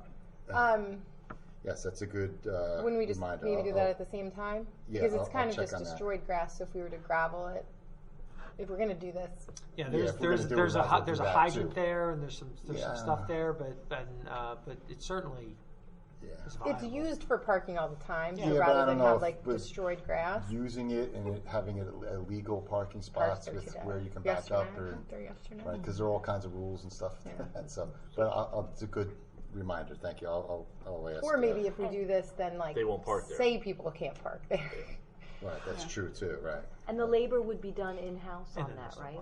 Well, if we were to do Just gravel? just gravel, yes. Not if we put Yes. Okay, so that $55,000 is for just gravel, or is it blacktop? Prepare the area, or that's It's a a lot good of gravel. question. It's been here so long. I know it can't be that. That's got to be. That's probably not gravel. That's blacktop. That's blacktop. Where are you talking about? I'm sorry. Let me double check that. 55,000. Okay. Yeah, we've Yeah. taken it out so many years now. I have to Blacktop double would check. be way better. I think that was one of Oh, it our, says that was coverage one of sheet. our Oh, possible, Actually, now it right, costs that $700. we could cut the Says cost by, but, Taking it out. yeah, Because it's of possible. times, yeah. If we went to that, it would cut the cost, so that's why it was possible. All right, then, door at Dow Avenue, it's nothing, it's rotting on the bottom. You can see by the gym floor, it's falling apart. Those spelling errors. Yeah. Look at those spelling errors. Irene, this is what you're supposed to say. It doesn't look No, so forget good. this spelling. Saddle. Bottom. These come from the This is people Old who requested English. them. It's a maintenance- Really? And their teachers? No, this is maintenance, you got, it's the maintenance department, you gotta give them a break. All right, gym divider It's in British door. Gym divider. Awesome. Okay, these are gym I'm not doors gonna say it. that are original. What else does he say here? 1958. All right. Original. There's no safety. What that means is if someone was turning it and someone was to be back there, or in between, they could get crushed. So this Well, it is hasn't first happened time. in 62 years. I mean, why Well, would they it don't. happen now? Some way to get an F in They don't Really close don't them. use them. They don't close them often. However, they do. They stay that way for a while. Lawsuit now. So it is time. This is something I would like to do. It's time to I see the bleachers. do the divider. The bleachers Divider may gets be something closed. next year. Divider gets closed. I love the bleachers. I know there's people have sentimental attachments. What to does it close for, just the out of bleachers. curiosity? Jen? I'm sorry? What is it closed for, just out of curiosity? They separate a lot of times the phys ed classes. Sometimes you have like the fourth graders maybe in one, and then they have preschoolers in the other, so they don't want them together, so they close the doors. And we've had difficulty with them in servicing them and getting them to work. So that it's definitely something that is time. And then the last item was the access point, the back of the school. As you know, we're rolling out, or beginning to roll out in the next few weeks the cards, the access control cards, and we had budgeted entrance, 2 at the high school, 2 at the intermediate, but 1 at each elementary. So she had asked for 1 in the back of her school because many of her teachers, enter through the back. So instead of having them to walk all the way around, so it should be either be able to fit that through the grant, or that should be something that we, it shouldn't be. It's not a large cost item that we can do, and that's that. It's really not much this year, and in next meeting we're going to go over personnel and enrollment, and then the meeting after that we'll have all of the administrative recommendations for you on capital and personnel. Just one last thing. I know So it's getting late. Wanamassa had nothing? What's that? Wanamassa had nothing that they needed? Nope. Nope. Oh, that first one. Sorry, I thought that was a wayside. Floor scrubber. The floor scrubbers there. Yeah. Oh, yeah, right. But nothing to the building Give them an old one? or grounds. We already did that. Well, we did got, just spend, they've what? gotten a lot with the referendum. Yeah, I was and about to say, we did just spend a few playground, million over there. so Vic is doing okay. Scrubber's like the saddest request ever. Okay, just one last thing. The capital reserve account. So what we just went over is our capital items within the district operating budget. Okay, the capital reserve account is something that the state allows us to have. It's a separate account for capital expenditures that is not within the 2% tax levy cap. So everything we just went over, we have to fit those items in within that 2% cap, along with salary increases and any other increases that there are through the budget. This account is something that we keep. It's not part of the operating budget. It's not subject to the 2%. This is something where we've built it up for years, and we've basically, the state allows you to squirrel some money away for capital projects because they know with that 2% cap, if something large comes up, unless you go to a referendum, there's really no way. It's very difficult to fit that within that 2% increase when you have salaries that are going up, 2%, or you have health benefits that are going up, 10% or 8% or whatever it may be in any 1 year. So this is a way that the state allows districts to put money away yearly and have that build up without it going to surplus and going back into the budget, where you can put it aside and then you can do some long range planning on your capital, on the capital side. So we had basically exhausted this account when we did turf field, stadium repair. We did kindergarten, the full day, going all the way back. We did full day kindergarten, if you remember. We did when we did the referendum, we did some things, we did them in conjunction. We did the bleachers and the press box, and so we did some of the things that weren't part of the referendum, but we were able to do it through this capital reserve account. So now, in the last year and this year, we were able to allocate some monies to that.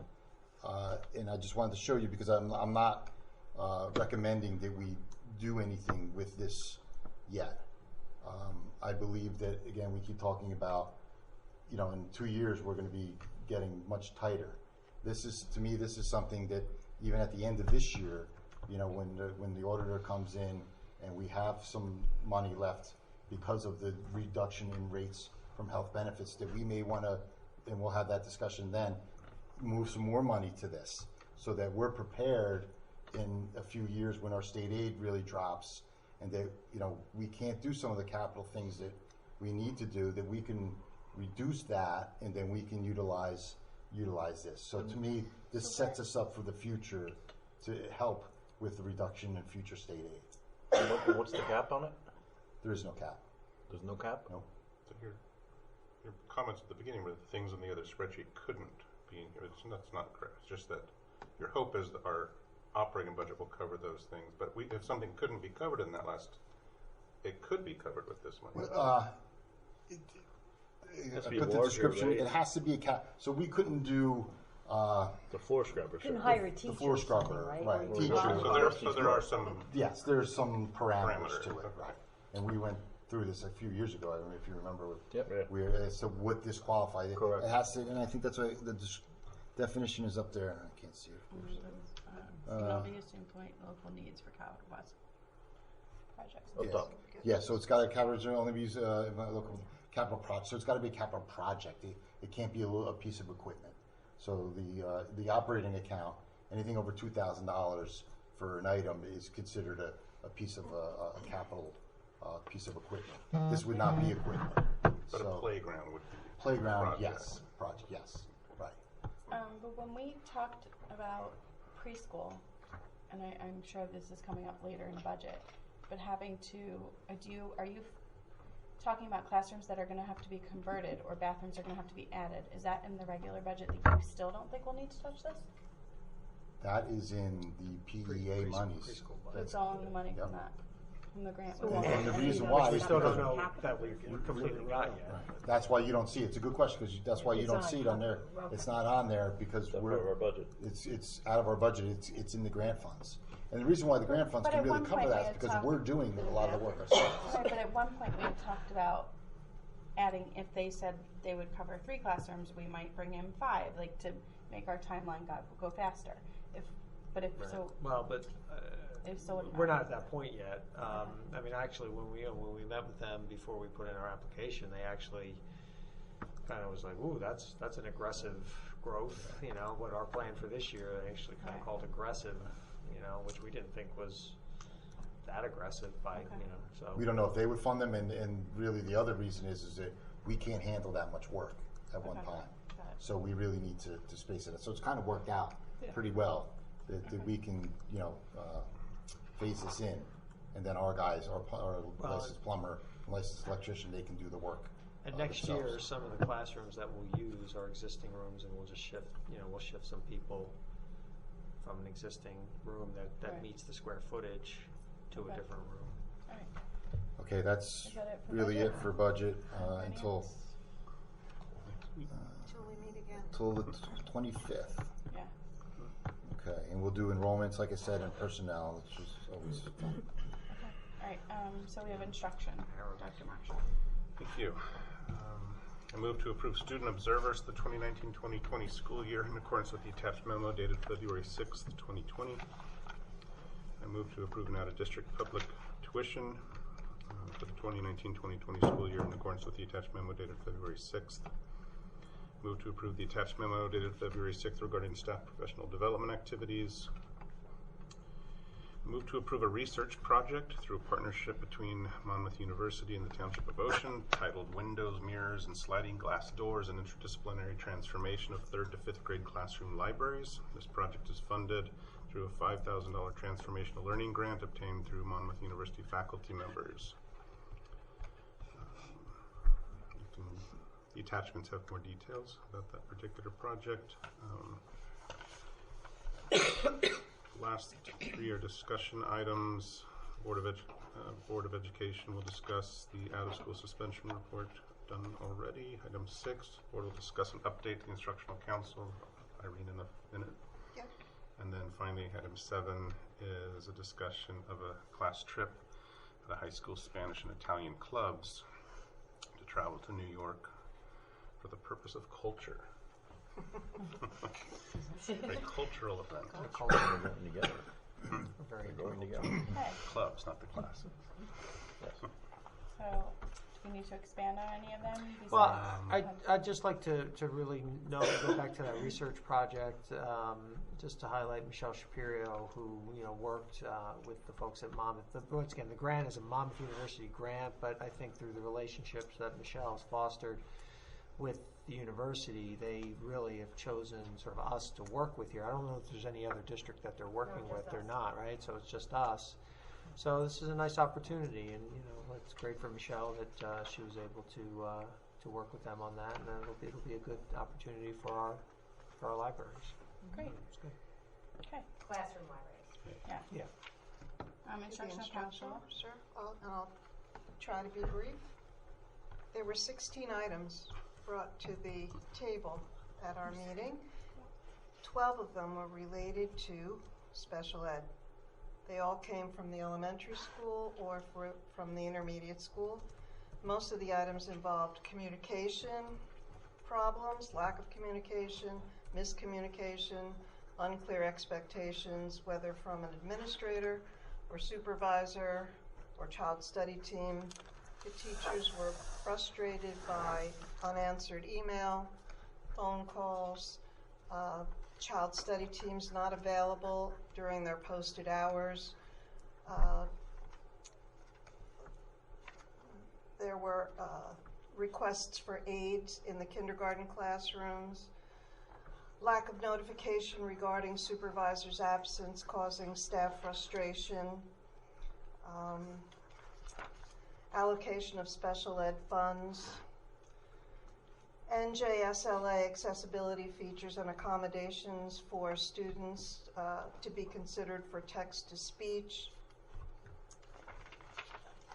shared services of child study team, one child study team split between 2 elementary schools. Wanamass is struggling because there's no child study team member there for a full day, any day of the week. Staff had concerns about the expectations of the BCBA. Intermediate school, child study team continuing to pull special ed teachers from the ICR class, sometimes for more than half the block.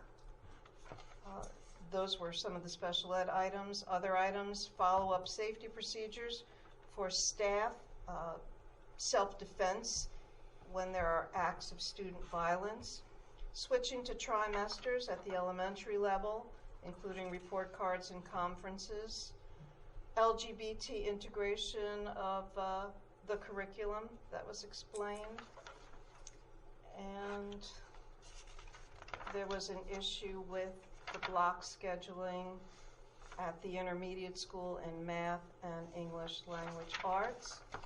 And then again, other issues. Staff members did not realize that a supervisor was going to be out for an extended period. Emails with questions and concerns only were met with automated responses. And one child study team, again, split between 2 elementary schools. Wanamassa never has a team member there for full days. And they included photos of the child study team office hours that the child study team members were not there. So there was a lot of frustration. Can I expand on that a little bit? Thank you. I was very disappointed by this agenda, to be quite frank. And I had a conversation with Mr. Riley about it after the fact. Instructional council is, the purpose of it is to address instructional issues. That's what it's about. It also does not circumvent building administration on issues. There were many items on this agenda that had nothing to do with instruction. I felt they were targeted. I felt they were put on there for very specific reasons because these minutes go out to the entire staff. And I didn't think it was right, and I didn't think it was fair. It highlighted individuals that were part of the association. That was wrong. And just not correct. Asking who pays for a lunch. I mean, this is not instructional council. The insinuation that public funds were used to pay for a departmental lunch when absolutely no such thing occurred. So I think we need to, Mike and I had a good conversation. I think we need to, really filter some of these things through. I mean, I'm not saying some of these things can't be brought up, but not through instructional council. The issue with the block scheduling at the middle school, very valid, but those letters that were presented to instructional council, the building administration never saw those letters. And they shouldn't be presented to that group first. It should go to the building administration. So I think we need to have further conversation about some of the agenda items that in my 3.5 years since it was reinstated, I never recall that we talked about people at instructional council. We've talked about issues, not some of which were not always, I felt, instructional council, but we addressed them. This was a lot more people focused, and it was I was not comfortable with it at all. So I'm not saying there weren't valid issues, but not, in my opinion, it wasn't for that body. So I just wanted to state that. Who was, I'm sorry, Irene, you said something about funds, special ed funds, who was that? That was the insinuation that special luncheon. education funds were used to pay for a luncheon for the department members, which were paid for out of the personal funds of the individual. Out of their pocket. Out of their pocket. So Ken obviously would never allow, because it's against the law, that kind of thing to happen. And this is what I mean. So people put that out there, it goes in, it gets put in minutes, and it's out there, and it's just not right. Who develops where did that list come from? It's solicited by There's who a chair. compiles So there's a it? chair, and I think each building has sort of a rep to instructional council. So they sort of put out to their group, what issues do you want have? brought up about instruction? Right. And supposedly the group then filters things that would then be appropriate for instructional council. Instructional council is not a district liaison. Each building has a liaison committee. I meet with, I talk with Mike often. I'm always asking him what's going on, what issues are there, and when there's an issue, we discuss it. I was, for some of these, we get it the day before and we look, but some were added right at that last minute. We didn't have a chance to view them beforehand. Didn't like how this meeting went, and that's fine. Like I said, Mike and I talked about it. I thought we had a good conversation. Hopefully, moving forward, we will, be back to more instructional issues, which is what it is should focus Instead on. of personnel issues. Yeah. Okay. Any other? Anything else? No? Okay. Are there any other questions on anything? Sorry, I should. West Side Story. They don't do that in Spanish, right? That's not. I'm just curious. I understand. I know the play. I know the musical. That's a Spanish club thing. Just like some of the characters have to be An Italian club. An Italian club. Well, the cast is Hispanic, and I know the 2009 revival was done in Spanish, but I mean, that's just. I mean, it's after school. It's after club. school. You're not missing class It's a time. club. Okay, did we get a second? Second. Okay. There you go. Dietrich, Okay, items 1 through 4? Yes. Mr. Dietrich? Yes. Mrs. Fuller? Yes. Mrs. Gilman? Yes. Mr. Haddon? Yeah. Dr. Marshall? Yes to items 1 through 3, and recuse myself from item number 4 regarding Monmouth University. Mr. Parlamas? Yes. Mr. Tallarico? Yes. Mr. Weinstein? I'll do the same as David, yes. I'll accuse myself on 9.4. And Ms. McGovern? Yes. Okay, motion's carried. All right, personnel, Ms. Karlanos. Yes, I'd like to make a motion to move items number 10.1 through 10.7. Do I have a second? Ken? Mr. Dietrich? Yes. Mrs. Fuller? Yes. Mrs. Gilman? Yes. Mr. Haddon? Yes. Dr. Marshall? Yes. Mr. Parlamas? Yes. Mr. Tallarico? Yes. Mr. Weinstein? Yes. And Ms. McGovern? Yes. Before we go to old business, we're gonna go to Joe for planning and construction for just a second. That was tonight. Oh, I thought you were You just. said the gonna- 25th. Yeah, I thought you were just gonna tell everybody. we were gonna- Oh, okay. I was like, holy crap. Tell us what you were I doing. know that. It's time we're gonna meet to Okay, talk so about on the that. meeting, Have a committee to- on the meeting of the 25th, we will go into much greater detail on what we've been doing in terms of seeking out new housing for our administration and our buildings and grounds people. It's been something that we've been working on since June of 2018, and we're still working on it. We like to move slow and methodically, but we will go over in great detail what steps have been taken and where we are at this point. The I architect understand the can- architect will be present Yeah, you can- to discuss some of the estimates and some of the thoughts and ideas that have been put forward. Great. Can I ask a question? What?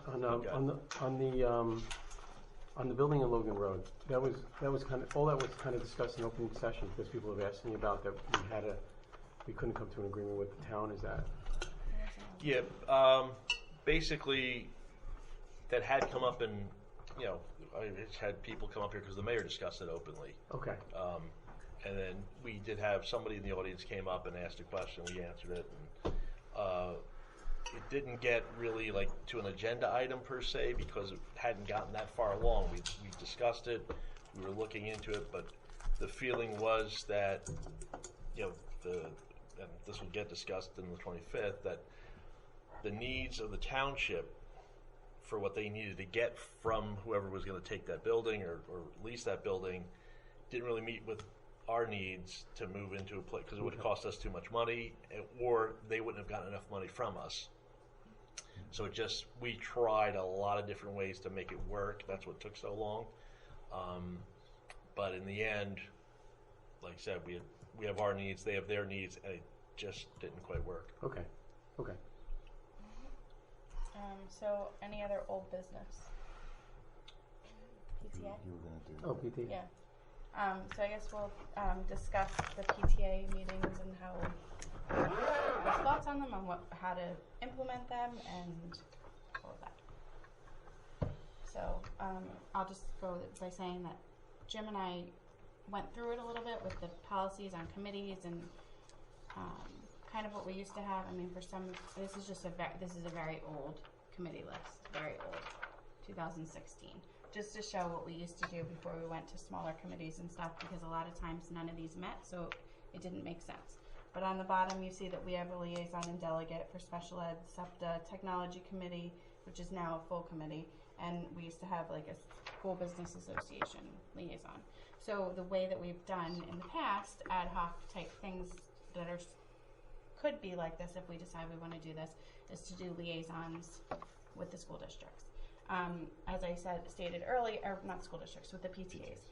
As I stated earlier, you would not want, if you're a parent and a member of that association, you wouldn't want to be the liaison because you want to be there as a parent or as a member of the organization, not as the liaison to the board.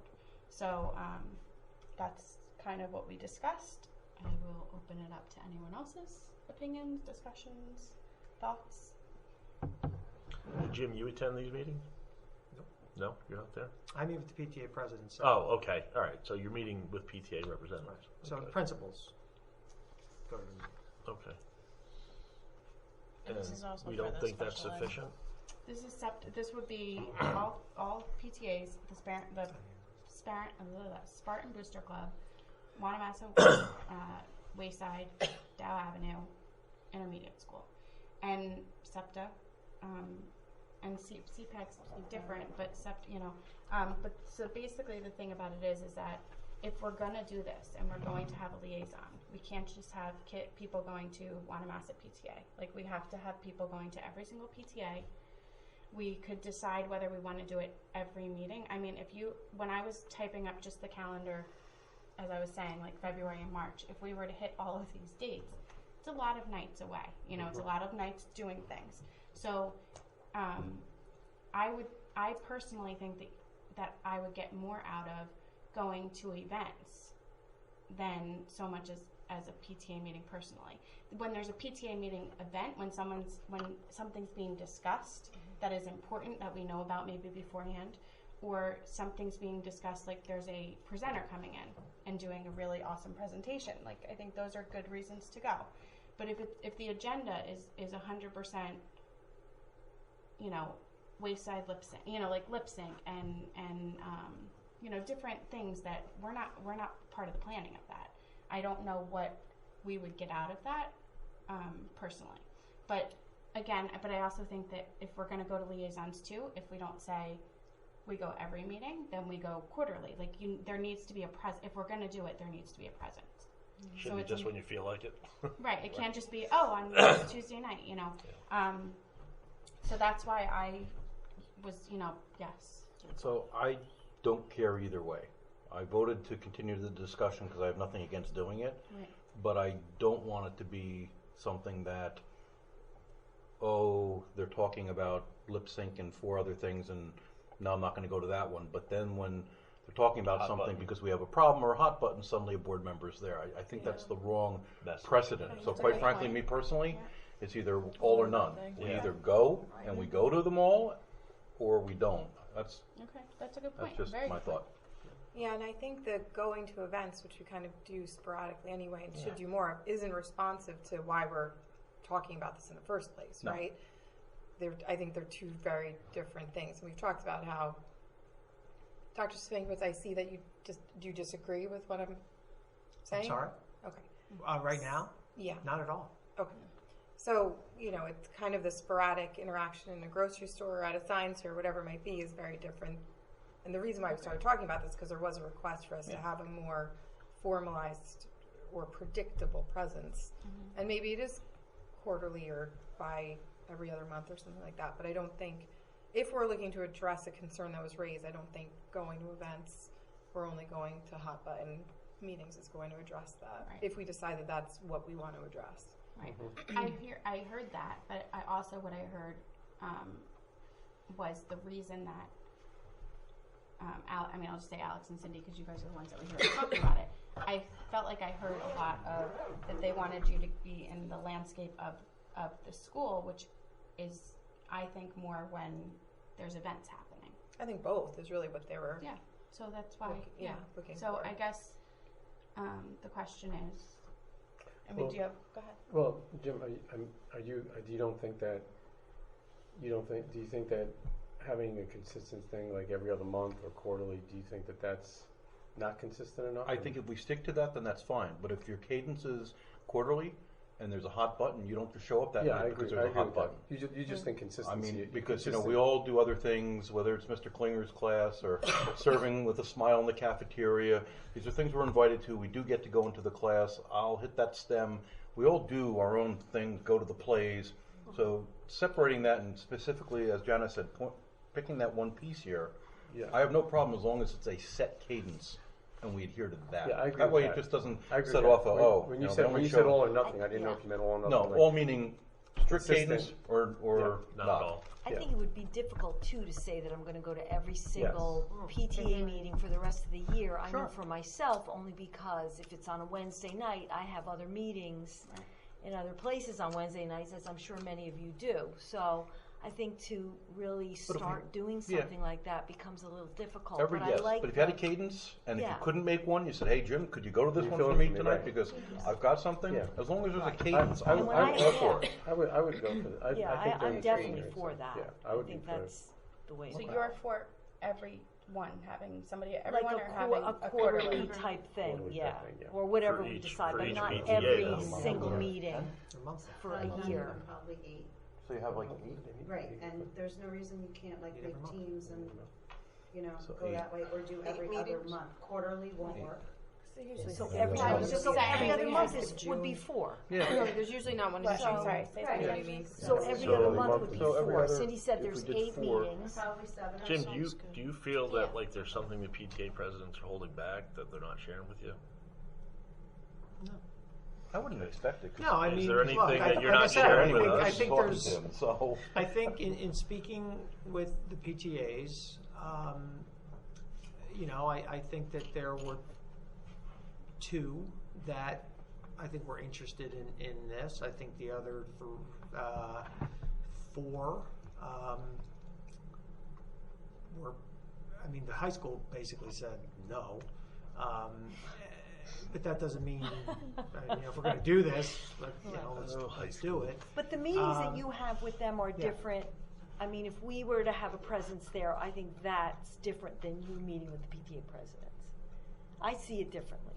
Like what they share with you, it's not like you It's come very here and you different. tell That's us. fine. Formal setting. Yeah, Like, exactly. you know, to me, No, my, but my we feeling, asked my them. feeling on this, I think, Well, I'm has trying been, to find out from Joe what. you know, I like I said, I think Well, I'm trying to my figure out feeling on really this, what's I said, what's I am, real purpose. I think I'm on record to say that I don't think this is a good idea. Right. That being said, if you as a board feel Decide, this is right. what you want to do, that's perfectly fine.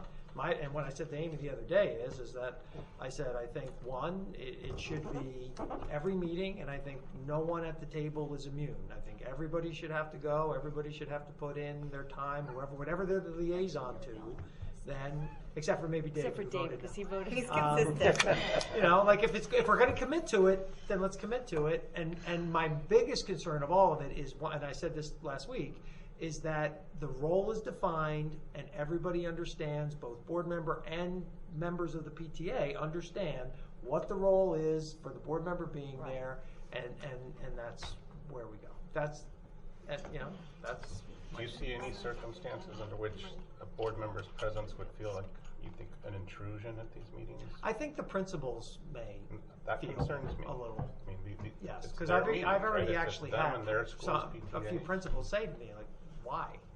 I still You don't know the why. What's the point? You know, and they're kind of understanding, and you know, like I said, you know, and I explained it to them, and they kind of saw that. But you know, yeah, I mean, I don't know that they will or won't, but I mean, you know, I think it once again it speaks to.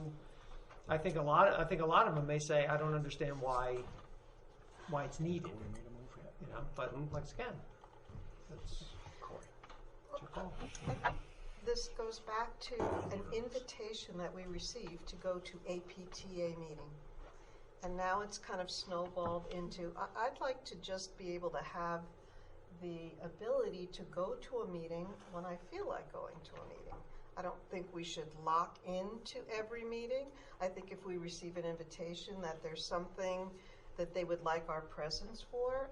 I just didn't like the back and forth, yes, you can go, no, you can't go, yes, no. I'd like the freedom to be able to go. That's all I'd like to take away from this. If I want to go to a booster club meeting, see what's going on with the high school, I'd like to be able to go to that. But the thing about it is that going to these meetings in a board member capacity is that, I mean, I guess the question would be, what do you need to go to the booster? Like, you brought up booster club meeting. Like, it's a day-to-day function of the school. Like, it's a day. I may not, but I just would like permission to. And that's what the argument back and forth with the email came down to. If I wanted to go to the Dow Avenue PTA meeting and not say anything but be a fly on the wall, I just would like permission to do that, be able to do that. If I get an invitation from Wanamassa or Wayside or TOIS, I know my responsibility is not going to be to interfere with the agenda or to speak up as a board member. I know that. But I would wonder why they'd invite a board member to a specific meeting. Because we want you to hear what's being said. Evidently. Because there's no transparency in the district.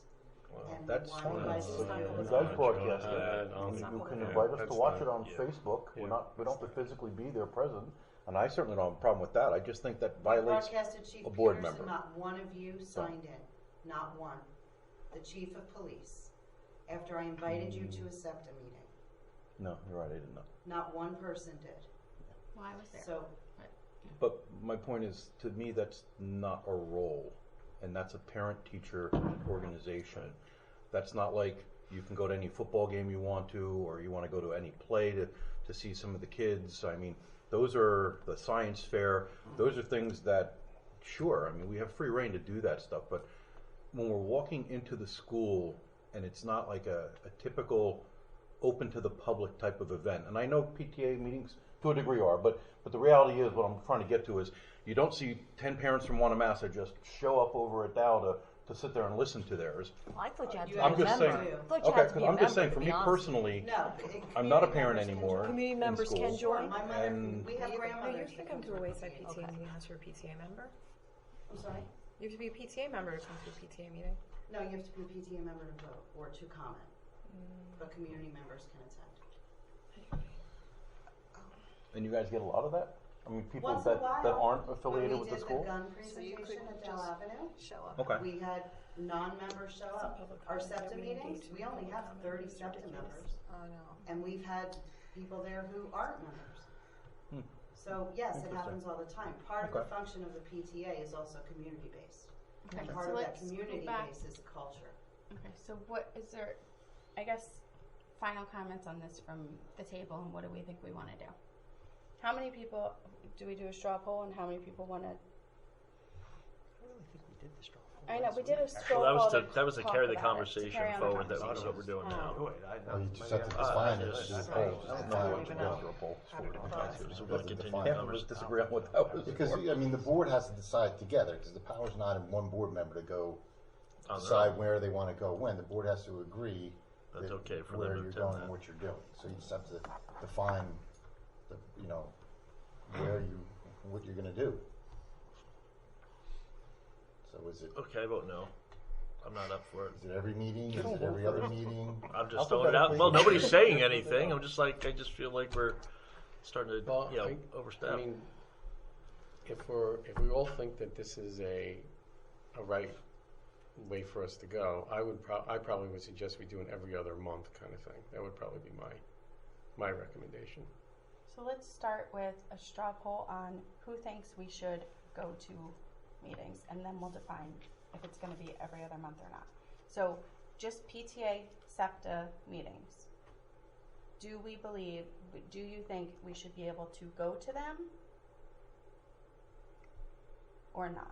Well, As a board member. as a board member, do you think you should be able to go to them in a wait, board member Are capacity? you just talking about SEPTA meetings? Well, No, PTA and SEPTA. SEPTA falls under PTA. well, yes. Isn't Oh, that okay, fair? so PTA covers all of it. All right. Thought we were singling that one out for some reason. Right? Is that a fair I thought we way? had to define how you were doing it. Well, I don't. Isn't that what people, Well, I guess the question is, if 5 people here don't think we should do it, we don't need to define anything. I guess if 5 do, Okay. then we go through the grueling task of now trying to determine what that is. that's fine? So it may end with this. Okay. Has anyone come to you and said, please don't let this happen? Like, it will be disruptive to us? You mean the administration? The principals, you mean? Yeah. No. Or the PTA, any of the other PTA presidents? Well, PTA leadership. like I said, I think the high school Doesn't want us there. She was kind of on her way out of the meeting when I was talking about it, and she kind of was like, Well, she can't even get parents. there's to no get to real. show up. I don't see any. You're saying I don't know booster, what- but you mean the Spartans' parents. Spartan parents. Yeah, Spartan not- parents. not booster. Yeah. I mean, I don't know that. I don't know that she was saying it from the standpoint of we don't want, but I think she just Didn't What is the need. need? didn't really see the need at all. So what about Wanamassa, Wayside? And Wanamassa wasn't there. Person was not present. The other. We know how OTES and SEPTA feel. Right. So how about TOIS? They were sure. It was. I think if you weren't coming, they would be completely fine with it. If you want to We come, don't want Wanamassa's okay. PTA president though. What if she really doesn't want us there? Do we know it? I don't know. And I who's don't the even- principals or the presidents of the PTA you're talking about? Presidents of the PTA. The the principals didn't say.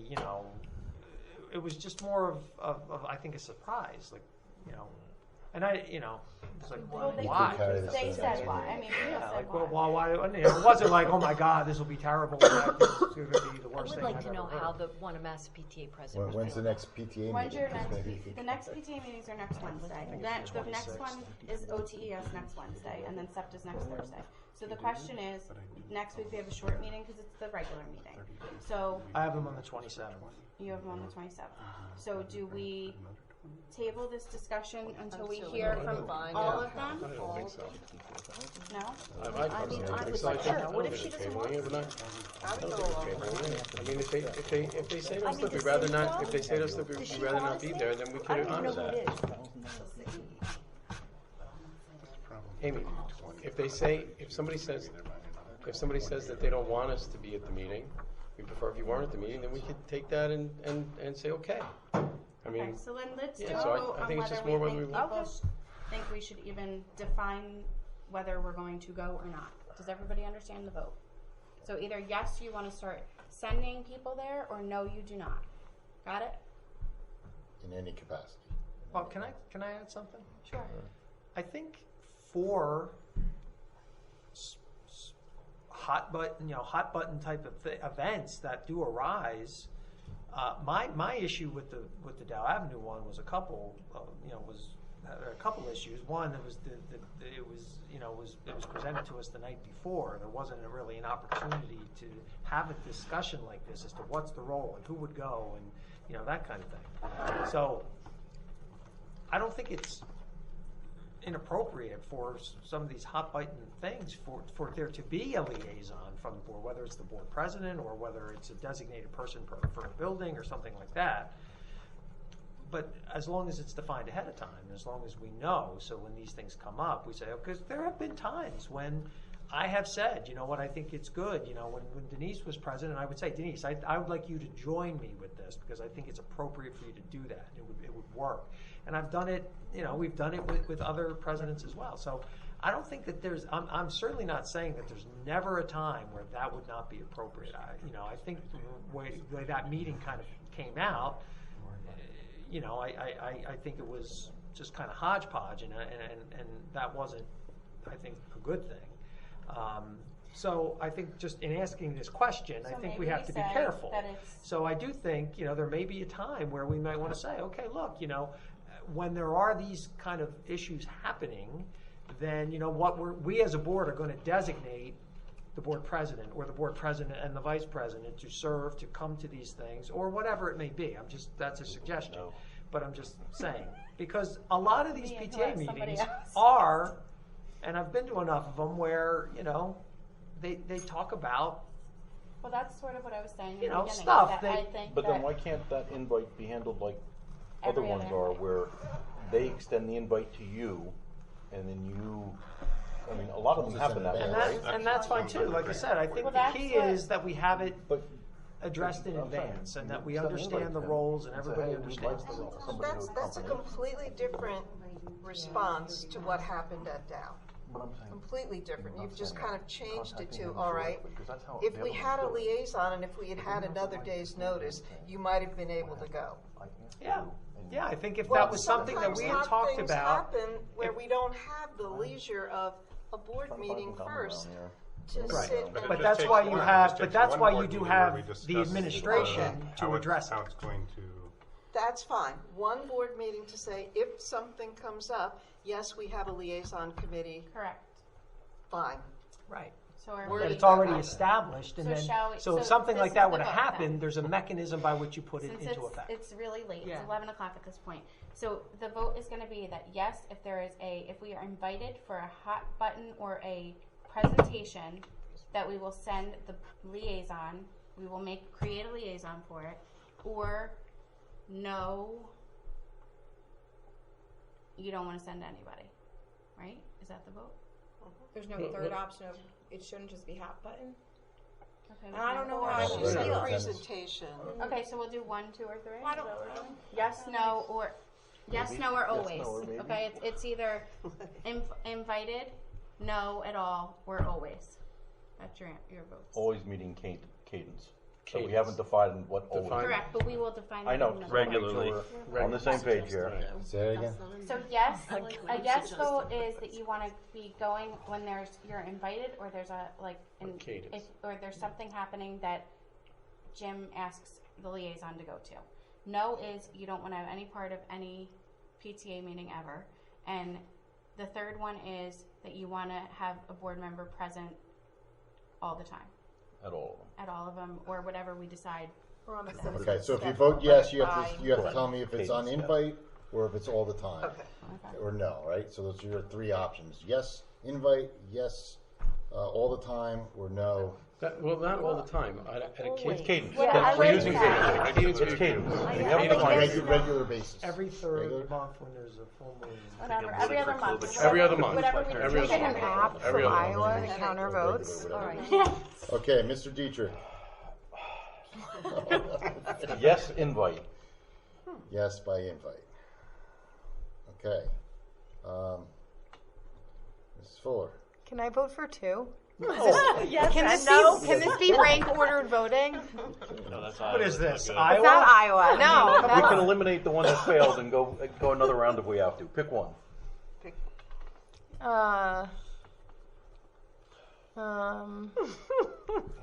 Yes, just cadence or schedule, whatever we called it. Okay. Yes, And then please if not, I'll schedule, go like to schedule. yes invite if cadence fails. Okay, so yes, scheduled. So we'll drop the lowest one and that'll leave two if needed. Okay. 5. Right. Mrs. Which is Gilman. why I said Yes, put me up for invite. both. Count it wherever it needs to go. Yes, invite. Oops. Mr. Adam. Nope. Dr. Marshall. I don't want to add any other words. Mr. Parlamas. Yes, invite. There you go. Stella Rico. Always. Oh. Scheduled, okay. Even Yes. closer, John. Scheduled, Mr. Weinstein. Yes, cadence. 4, Yes, 3, 3. and Ms. Smicko. Yes, invite. So it's 4, 4-3. 3. If you flip it, we're done. Otherwise, we have to go back for another vote. It's 4, You 3, drop the 2. lowest, and then you take the two remaining, and you go again. That's how we would do a board president. What if did we it had turn- a what did it tie. turn out to be? It was Because the, it's 4, 3, 2, right? Yep. So you're, Oh, so Nothing got a majority. so you're gonna go. All right, so now we're voting between yes, invite, or yes, schedule. Remember this when people say we rubber stamp. So why don't you just have is them? this, this could be a majority. We This could be a Yeah. majority. What is you can't force them to vote. You don't need a No, majority. I would agree. Okay. It's just a majority of the Ken board. says It we doesn't don't need need a 5 majority. votes. Yes. This would Yeah, not this need. is a This straw is a poll. straw poll. You It's a wouldn't need straw 5 Straw votes. poll. This is just a. I would still do it. Oh, to so get that wasn't a 5, formal vote? because then you have. no, it wasn't a formal vote. Well, shouldn't we make it a formal vote if we're deciding There's on no. I action by looked. board There's no. members? There's no policy. The policy I found all fits under ad hoc, and I gave it to Amy as far as committees go. Just for ad hoc. That gives the board president the power to really, assign a liaison. Then why did we do any voting? Well, because you still want to discuss it and agree on something, but there's no. If we needed to change policy, we would agree. Because if it's going to be by an invite, if something comes up and you're the It's fine. liaison to the middle school and there's a middle school issue, I'm going to call you and say, Jim, this is happening, and you're going to come to the PTA meeting. The discussions is in the minutes. That's so what's gonna it's, happen. So And then- wait, so we're gonna have liaisons designated for each PTA, and then if there's an invite, Well, we didn't get there to that I mean, point to yet. me, I think that's what makes sense, but that's Does ultimately make up to you sense. guys. That there would be I would think that there should be a liaison to each school and one to SEPTA, and that if you're, if there is an invite or a, hot button, whatever issue, then yes, we would send the liaison. So do you mean like one? Well, I think Well, it should. like I she think said, like in like, other you're things, the it liaison could to come through me. Wamasa, I'm the and that's liaison fine. to CIS, she's the liaison to the high school, and if you're And are called we upon, saying an invite you is wanna if they draft invite it us up? every time, we're sending someone Or every is there time? I a guess so. liaison? So, I mean, the people Yeah, that that want is- it that are is getting what what it we're is. getting. Yeah. Wait, can I just clarify for the sake of keeping us here later? Do you mean that, like, Joe's the liaison to the high school, Jim's the liaison to the middle school, I'm the liaison to Wanamasa, and if like called upon to be activated, you're the one who goes, or like Jim's the liaison and he goes if someone Wherever you requests say. to wherever. He's the only one that goes. Is he like a mercenary, or do we need to We use like the bat signal as designated? dispatch. I'm like, we're laughing because we're exhausted, but I'm I just don't- clarifying what you No, we mean. could just do it the way we've always done it. Which seems like where we kind of landed. I mean, where we kind of landed is usually when we send the liaison, it would be the board I'm okay president with that would that. go. If it's gonna turn into every single meeting, like, well, I feel like one school's gonna always request someone now. I don't know. I have to think about that, and I can't think about it. Because I would say that if you left it up to the schools for the invitation, you're not going to get a lot of invitations from a lot of the other No, schools. you're Like I gonna said, get their thing was, Right, and that's fine. Yeah. That's their prerogative.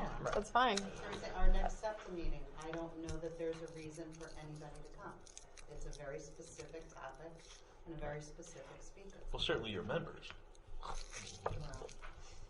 All 30. I think if we had had a situation a couple weeks ago when the invitation was made the day before, if there was an established procedure from the board that say in such a situation, just as an example, the board president comes with me and we go, I think that would have been fine because it was an established practice that the board has already decided upon.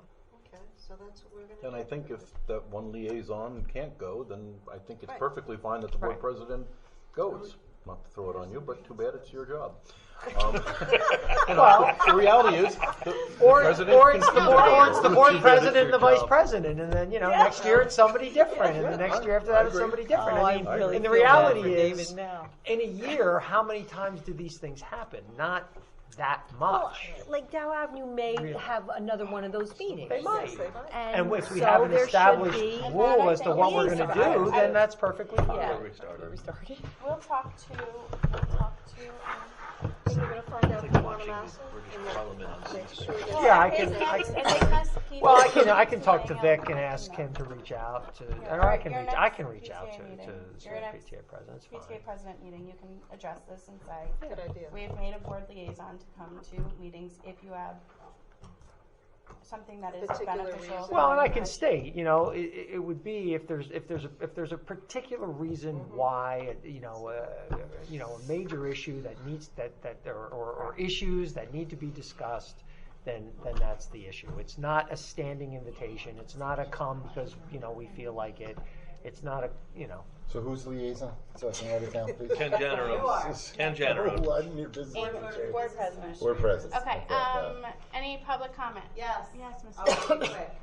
First thing is with the discussion of this property, I hope we're keeping in our reserves something to do with the bell tower. Whether it stays here or we move it to school property, but that's an important piece of history that needs to be made. Yeah, we discussed Yeah, that. we did.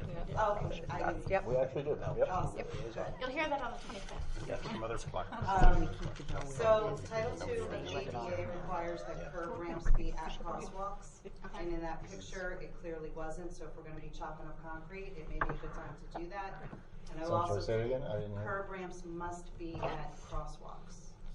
And at Dow Avenue School, we also do not have a ramp at the crosswalk between the parking lot and the building. I haven't canvassed the rest of them, but you may want to keep that. Yeah, I think that's our parking lot, though. I don't know that that's a crosswalk in the street. There's still a crosswalk there, and really, if you look at Dow Avenue, I think the we just paint the line crosswalk for from the the kids to parking. come, where the kids to Right, where you won't go. get hit by a car. So the Isn't that actually disability no parking? ramp is in the middle where there is no crosswalk, and then there is a crosswalk and there's a curb.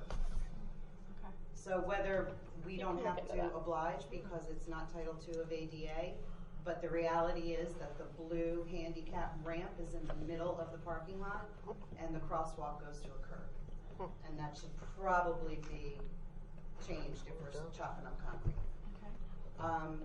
At the SEPTA meeting, we had a conversation about visibility of the police cars, especially at the elementary schools, since they're rotating. And there has been conversation at the township level, and they were going to approach the district about maybe finding stone areas that leave the police cars more visible. That may fall in line with what Janice was talking about with Wayside School, and maybe we can have the township contribute to some of the stoning. of the parking area. Just stoning. Contribute to the pause. stoning. Again, I'll be we're the talking first about one. purchasing buses, and again, I will recommend that if we get away from the practice of automatically putting children with IEPs on special needs buses and let them go into their general bus stops with the kids in the neighborhood, we may be able to alleviate some of the purchasing of the buses, of the special needs or handicap buses that we have, and it would also facilitate more time with their general education peers. And I will just keep saying it every time we talk about omnibus. That's it. Thank you. Okay, thank you. Motion to adjourn? Motion. Second? For the record, it was not because of budget that we went this late. No. Sure. It's pretty good. Well, I don't know, that technology thing.